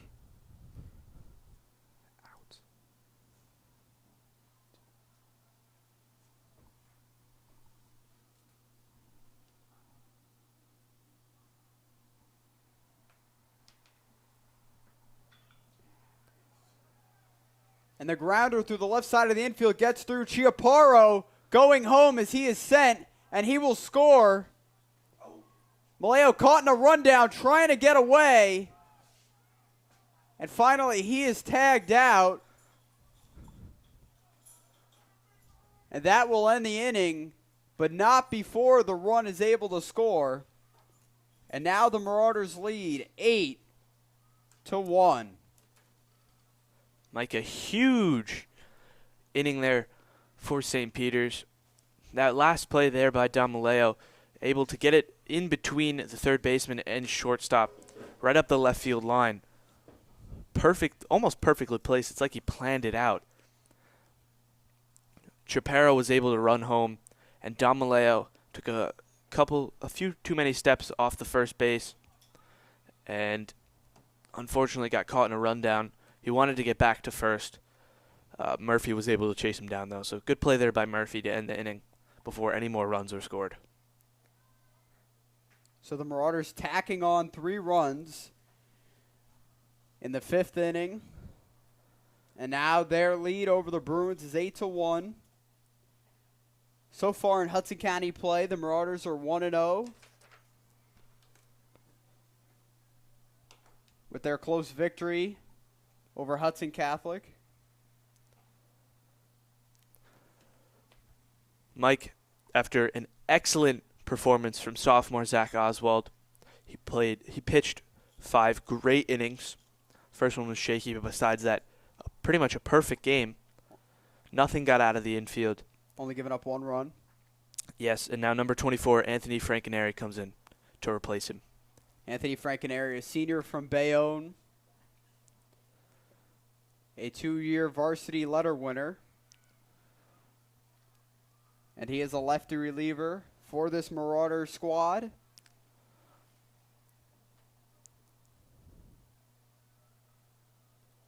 He is looking for another 1-2-3 inning for the Marauders.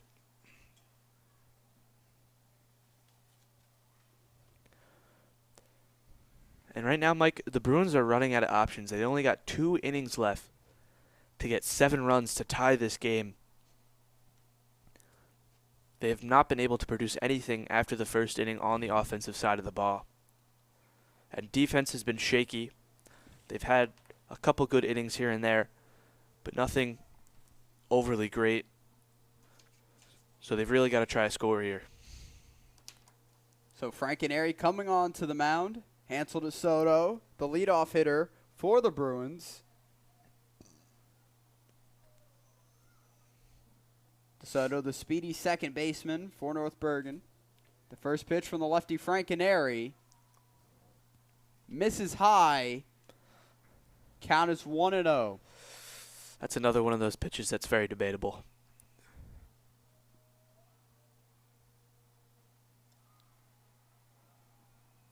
That pitch up and away. 2 balls, no strikes to Hansel DeSoto, the leadoff hitter of North Bergen.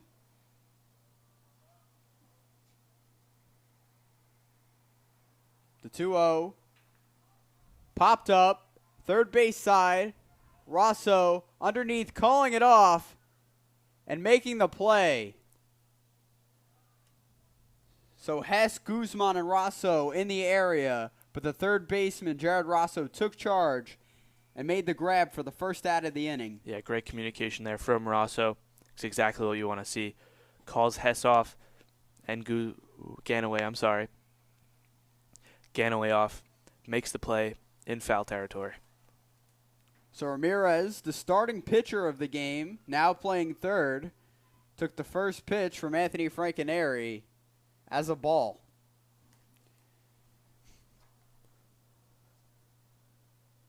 The 1-0. Breaking ball. Tailed low in the zone, and it missed. 2 balls, no strikes to Justice Ramirez. The 2-0.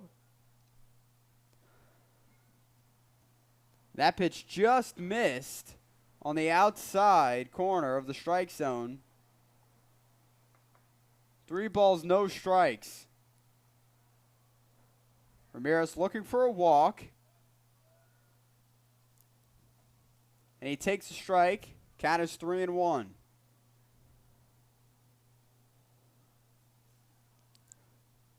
The 3-1. Swung on and missed, and now the count is full. Good recovery there by Frankenary. Frankenary battling back in this count. The 3-2.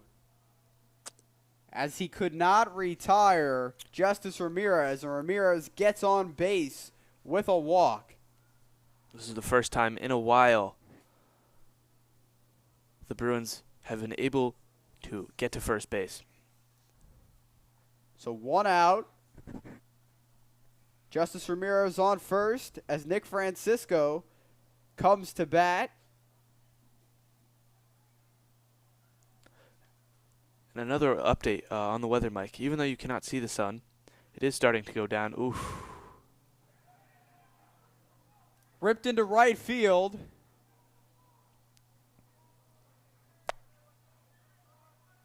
And Francisco gets on base with a double, advancing the runner. Now there are 2 men in scoring position for the Bruins, rather. Yeah, Mike, it looks like my weather update's going to have to take a break. They are sending... Oh, never mind. My apologies. Just went to talk to the first base coach. I thought they were sending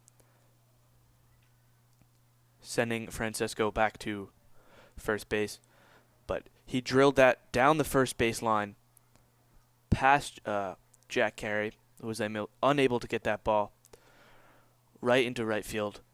Ooh. Ripped into left field. 1 run will score. Francisco coming around. Second will score. And Aldama gets on base with a standing triple as he brings in 2 runs. And now it is an 8-3 ball game. And it's not looking so bad here for the Bruins. Yeah, with only 1 out, Mike, a huge play from Francisco gets a double. And then right after that, Aldama comes up to base, hits it over Kyle Hess's head, way down the line, all the way back to the warning track. Don Maleo and Ganaway were not able to get there until he reached third base. And as we mentioned earlier, the big outfield played a huge effect there as Don Maleo had to run all the way to get that ball and then throw it back, making sure that Aldama does not go home. Popped up. Maleo underneath loses his hat. Tagging up is Aldama to the cutoff. Not in time as Aldama will score.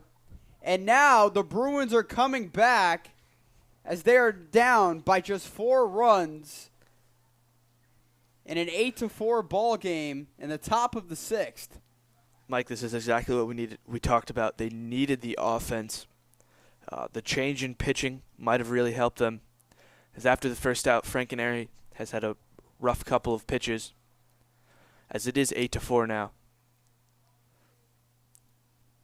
So that's sacrificed there by Thomas Liggio. Now it is 8-4. And here's J.P. Villafonte. Misses low and in.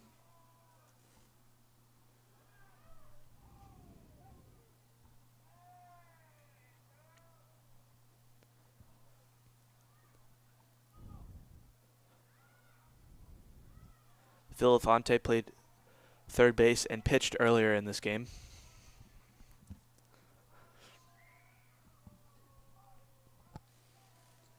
And Dan, the Bruins are a team where a lot of their players can play multiple positions,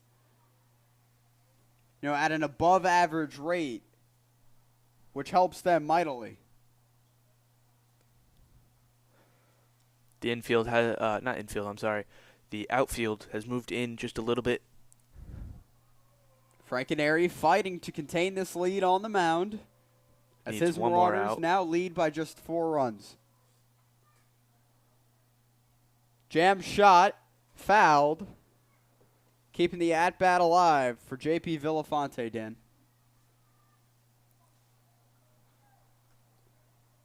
And then, Dan, as you mentioned with your weather updates, a pitch in on the hands like that must hurt and must sting the hands, as cold as it is. As that check swing results in a foul, keeping the at-bat alive for J.P. Yeah, Mike, the weather keeps dropping. The sun's going down. The wind's starting to pick up. And even though it could hurt if you get hit by a pitch, it's clearly working in the favor of the Bruins. Villafante stays alive on another foul tip.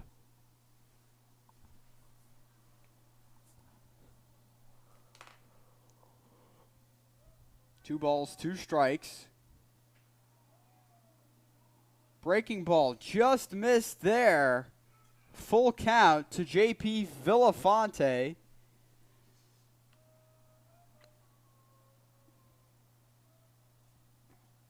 Three-two, and the pitch. Swung on and missed. Actually, foul tipped. It looked like he missed it there. Determination right now from Villafante.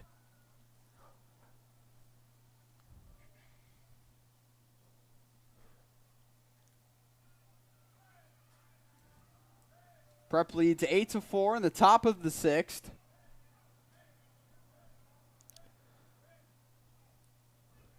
J.P. Villafante, the batter. Swung on and missed. And Frankenary gets out of the inning by giving up only 4 runs as the Marauders lead 8-4 in what is now the bottom of the sixth.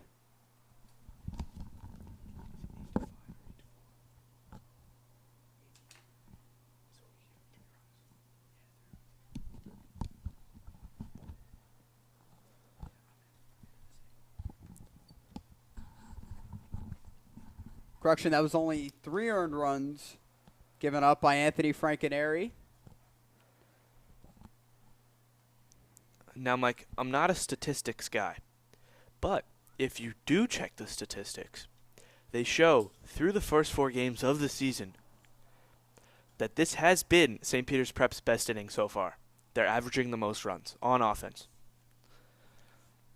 So, Dan, since this is a baseball game and throughout all levels of baseball, analytics or go with your gut has been a big debate. Where's your take on that? Where do you stand in analytics or just feeling the game out? I like to keep it right in the middle. Okay. Just let's go off this inning, this upcoming inning. This, as the analytics say, is the best inning for St. Peter's. But you never know what can happen here. This could be a 1-2-3 inning. They could score no runs. The game could stay 8-4. Or they could score 7 runs. So I like to keep with my gut, but you have to look at the analytics, and the go with the gut feeling is not just a baseball thing. If you look at other sports, college basketball, hockey, football, college basketball has to be the biggest one with March Madness. It seems like the people who just go with their gut always seem to win. So I like to stay in the middle, try to be able to observe both, and make my decision from that. I like it. Moderation. Yeah. Very noble of you, Dan. Very noble. Thank you. So now we enter the bottom of the sixth inning. Hernandez still pitching. And Kyle Hess will lead off for the Marauders here.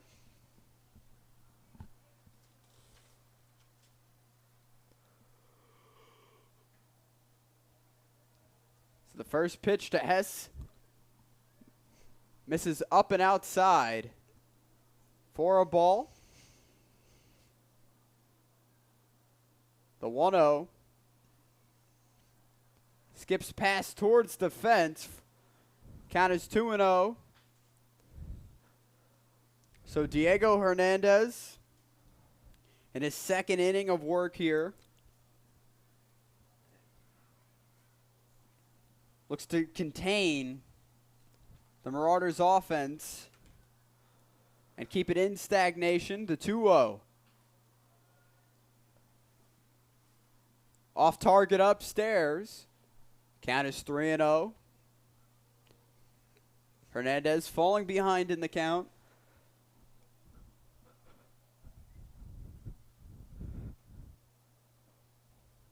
And Hess draws a walk as he gets on base in the bottom of the sixth. Bringing up Jack Carey, the due commit, the star pitcher. Got a big double back in the fourth.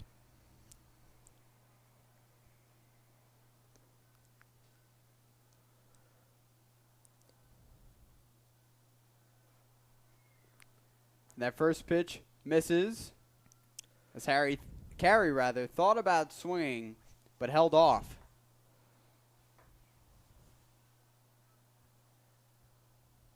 The 1-0. The throw back over to first to check Hess. Nothing doing there.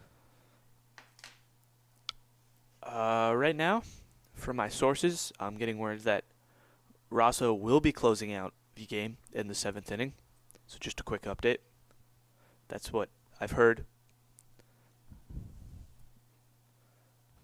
Running down to second as the ball gets passed into center field.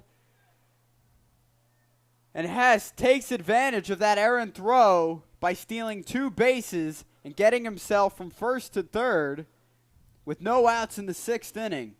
Mike, that ball is just a little bit too far to the right side for the shortstop or the second base to get. Rolls into the outfield. And center fielder Isaiah Ortiz was not able to get the ball to third in time.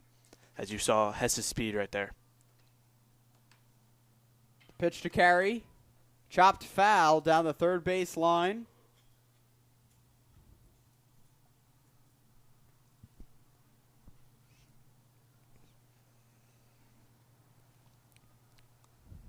And Dan, Prep has been doing a nice job on the bases of taking advantage of wild throws and mishaps. As that pitch almost hit Jack Carey, but he leaned forward to get out of the way. It looked like he thought it was going to hit him, but it didn't.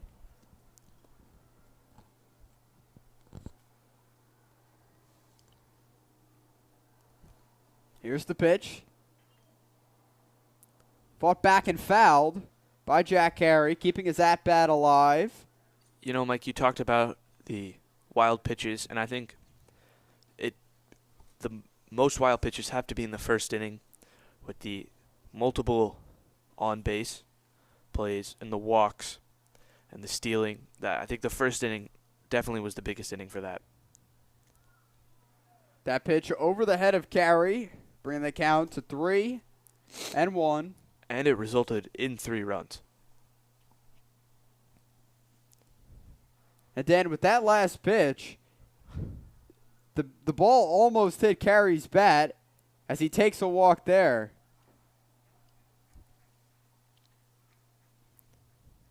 Now Ryan Dornio, the designated hitter, comes up to bat.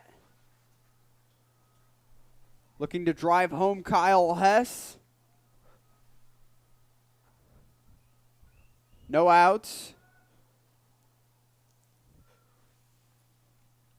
Bear making some hand gestures, which I can't understand. Here's Dornio with no outs.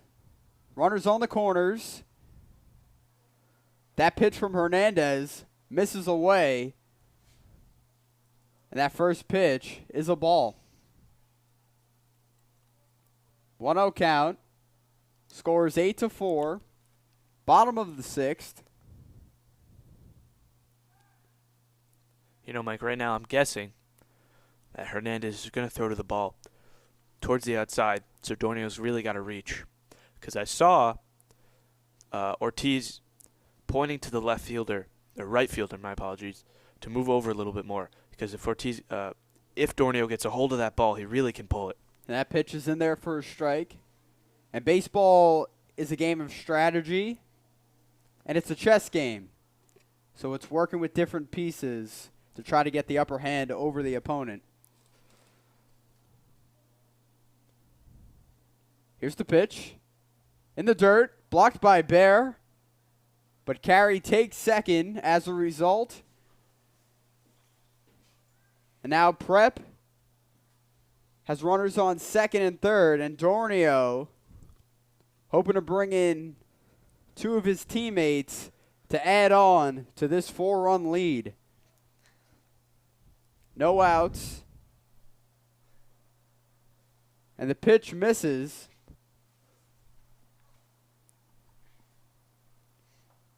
Hernandez falling behind in the count.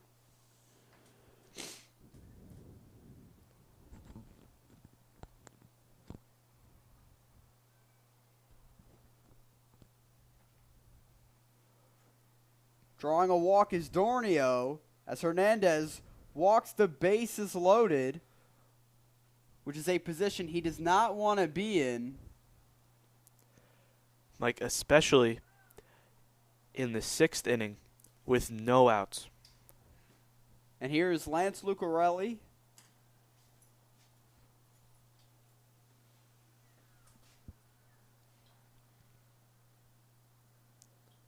As he comes on to hit for Jeremiah Guzman.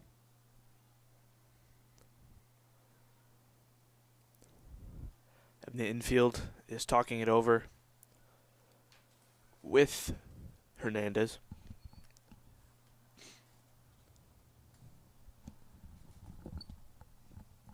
So Lance Lucarelli coming in as the pinch hitter.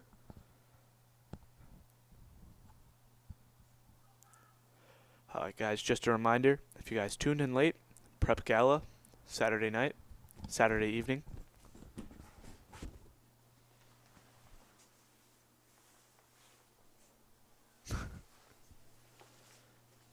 It appears that Mike is leaving, so I'm here by myself now, just me. No, that is not the case, Dan. I was just putting on my jacket because it is a little cold here in the booth. I told you the weather. You did. It's not good. That's why I put my jacket on. Teamwork makes the dream work, Dan. You got to remember that. We're a team. Yeah, and that camera guy. I think his name is Best cameraman around. Charlie Sexton. Charlie. I thought it was a Charla.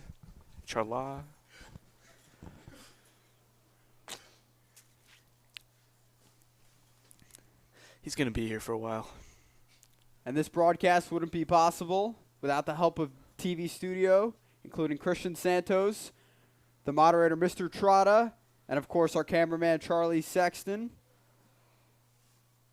And it's a pleasure for Dan and I to be broadcasting this game to you here on a Monday night at Cave and Point. We thank you for tuning in and watching with us. Brown has checked into the game for Hernandez with the bases loaded, with no outs in the 6th inning.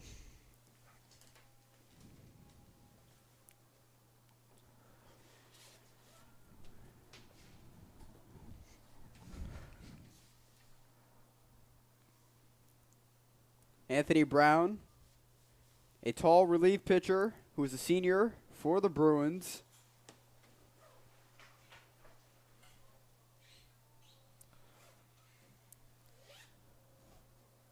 Looks to hold off the Marauder offense in this 8-4 ball game. So now the warm-up pitches have concluded. Here is the pinch hitter, Lance Lucarelli, the senior from Bayonne, New Jersey.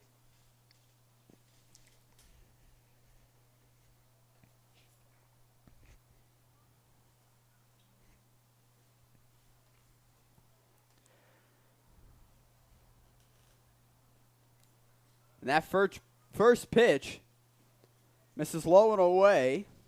No outs, bases loaded to Lance Lucarelli, and his count is 1 ball, no strikes.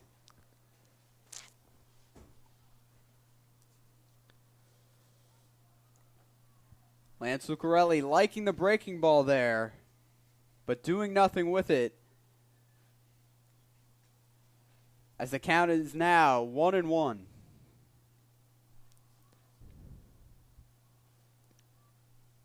Misses in the dirt as it gets by the Bear. Coming around to score is Hess. Advancing to third is Carey. And Dornio stands on second base after that wild pitch. So now 9-4. In the bottom of the 6th for the Marauders.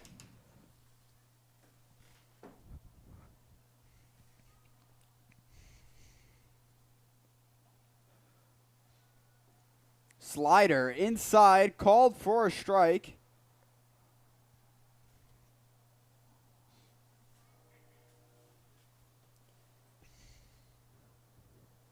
And the Bruins struggling to get out of this inning, trying desperately to get things together.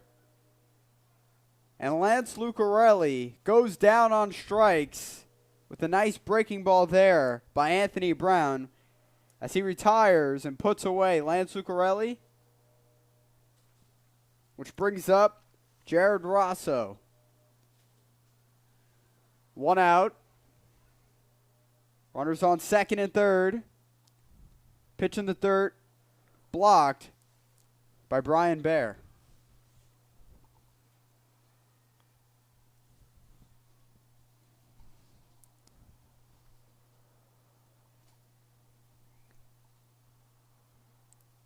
Here's the pitch. Rosso couldn't connect.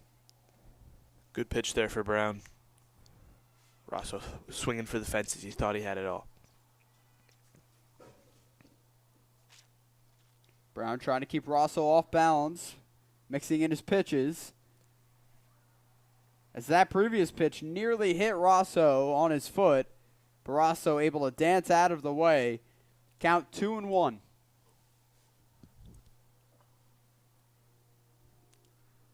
Runners second and third. Rosso looking to bring them in. Upstairs called for a strike. Count is 2-2.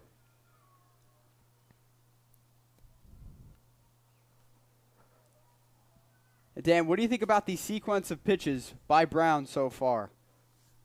Brown's not taking any risks so far. He needs 3 outs.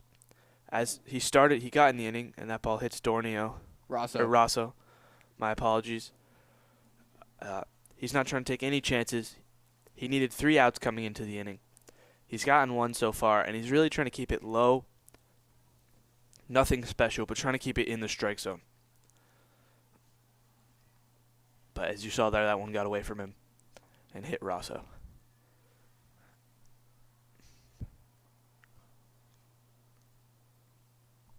And here's Andrew Chiaparo, the pinch hitter, coming in for Ray Ortiz.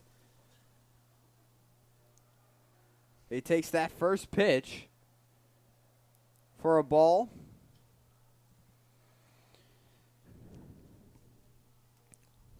Yeah, Andrew Chaparro has been running for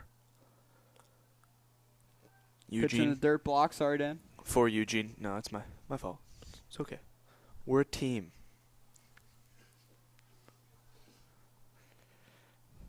Thank you for stating that, Dan.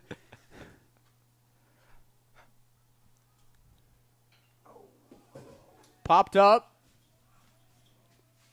Center field, and it is flagged down. And 1 run will score as Jack Carey comes around. And St. Peter's Prep takes a 10-4 lead here in the 6th inning. With 2 outs. Dornio on second. Isaiah Ortiz made the grab. Rosso on first.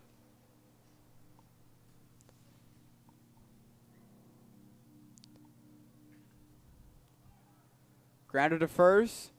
Murphy steps on it to end the inning, but not before Prep is able to add on 2 runs to their lead as they head in to what they hope to be as the final inning of play with a 10-4 lead.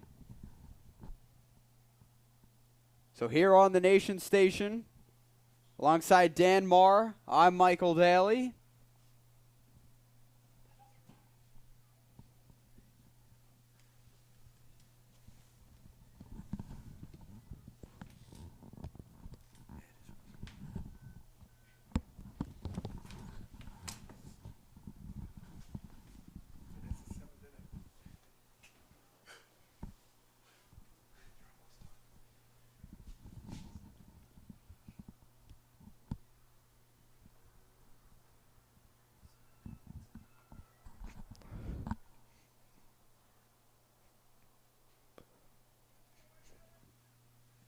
So Jared Rosso looks to close out this game while the Bruins look on to tack on a couple more runs to tie it up.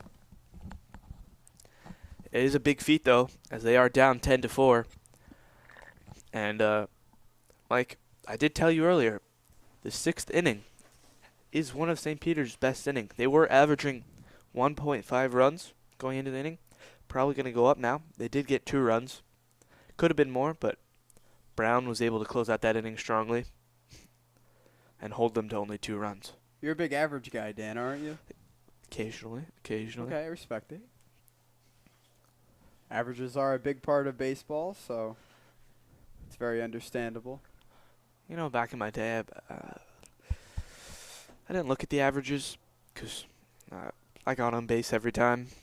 Triples, doubles. So your on-base percentage was very high, I assume? Yeah, you know, when I played on the Wii, it was quite high. So you're a Wii Sports connoisseur? Of course. Okay, very respectable. Besides baseball, did you have any other favorite sports you'd like to play or no? Mike, do not even get me started on the tennis. Doubles, man, got heated. So you like the back and forth matchup? Of course. Okay. Some of the greatest action to ever be in a video game. That's up for debate, but if that's what you believe, then that's what we'll go with here as we head into the top of the 7th. Wii Sports has to be one of the greatest video games of all time. Stamped. That's your opinion, and you're entitled to it, Dan. It is not an opinion, Mike. I do think it's a fact. great game, but I don't know if it's up in the pantheon of video games. But hey, you never know. Here's Jared Rosso looking to close this game out with a 6-run lead. The first pitch to Chris Murphy is in there for a strike. Nice tailing breaking ball.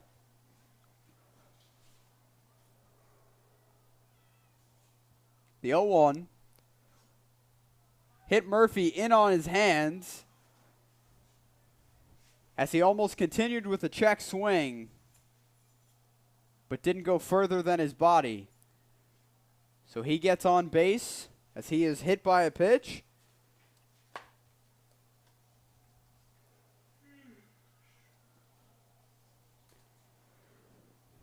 Now the catcher, Brian Bear, is up to bat.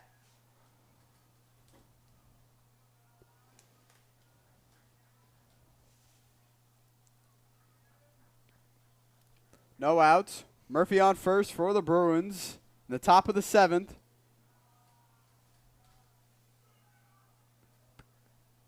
Pitch backhanded nicely by Gene Cohane.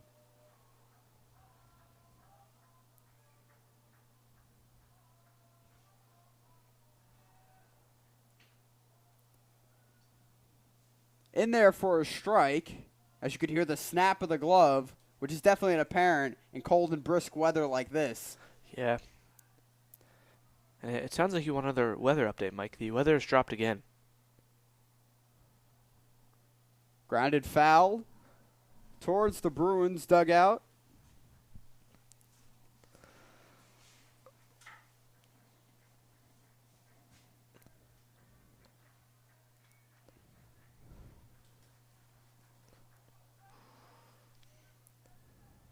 No outs. Breaking ball misses away. Cohane checking the runner as he stopped the slider.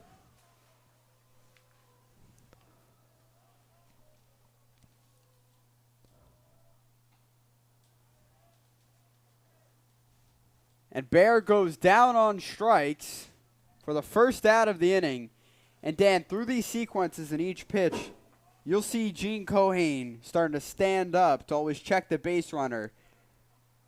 Yeah, they've only got 2 outs left. They don't want to risk anything at all. Any steals from Murphy or anyone else if they put into the game. So he's ready at all times. 0-1. 1-0, sorry. After that pitch, misses in the zone.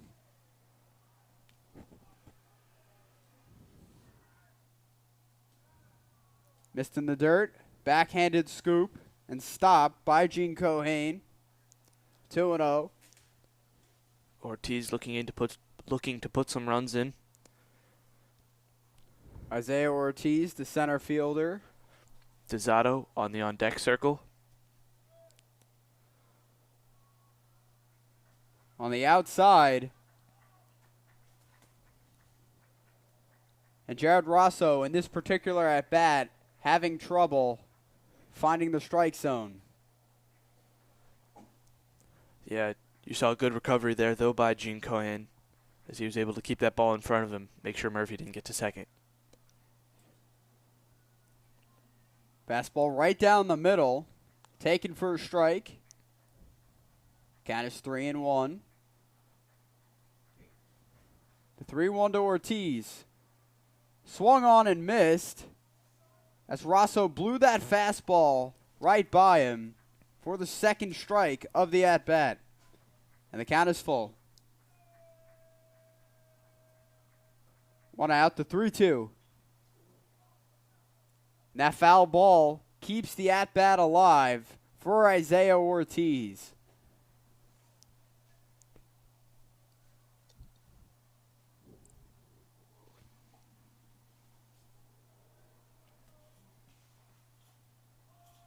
One out. The 3-2. Fouled straight back towards the fence.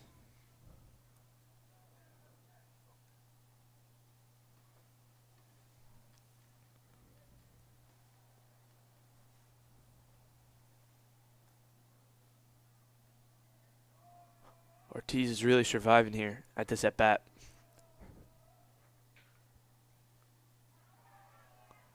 As that grounder escapes the infield, advancing Murphy to second base, and Ortiz gets on with a single.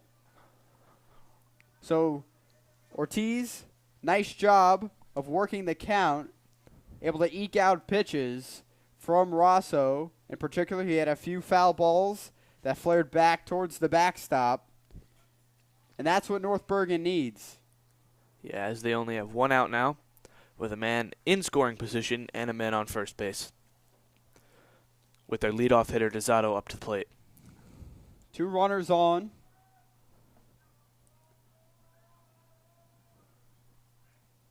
Kyle Hess positioned close to second.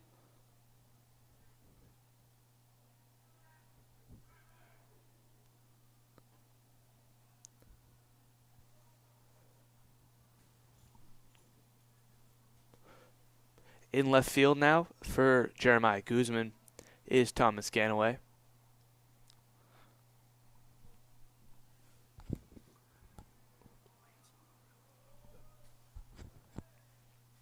And Gene Cohane comes out to talk to Jared Rosso.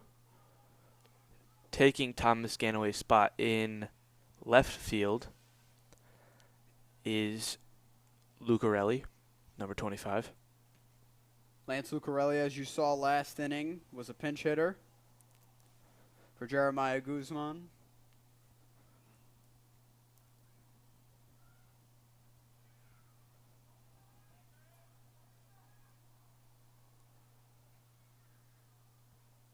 Rosso deals.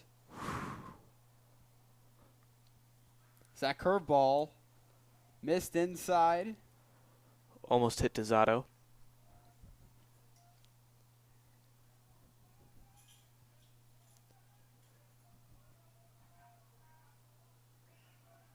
Dealing is Jared Rosso. Missing low. Nice stop there by Gino.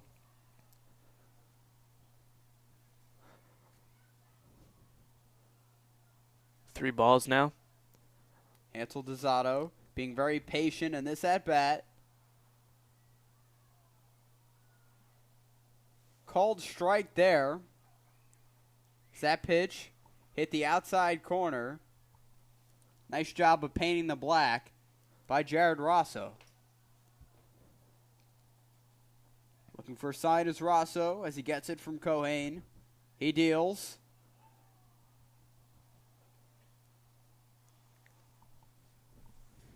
And that is strike 3 as it is called. And now the Bruins are down to their final out and are relying on Justice Ramirez. And you saw there, Mike, Dizzato did not look happy with that. He thought that was outside the entire time. Pulls back in the last second. Liner to right field as it drops. 1 run will score.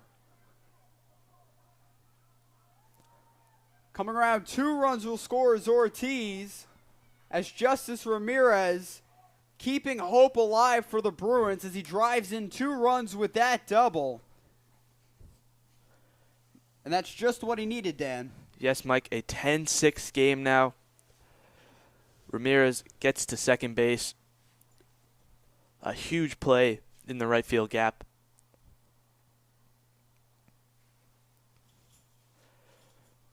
Rosso still only needs 1 more out.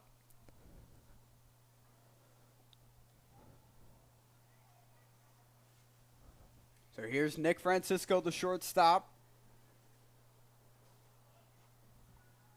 First pitch is in there for a strike.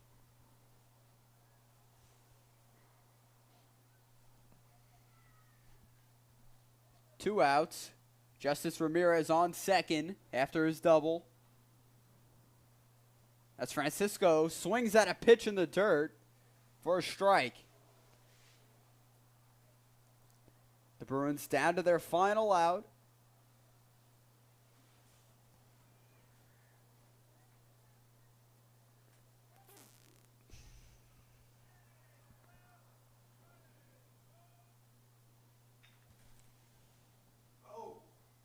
Slap to third, fielded by Rosso for the final out of the game. And that'll do it as Prep wins 10-6 over the North Bergen Bruins. Mike, correction on that last one. I think it was Cadell at third base. But either way, St. Peter's Preps takes a huge win, becoming 4-1 on the season. North Bergen Bruins fall to 3-2 and a big 10-6 win for the Marauders. All right, so we thank you for tuning in here on the Nation Station. On a chilly day. Had to throw that in there.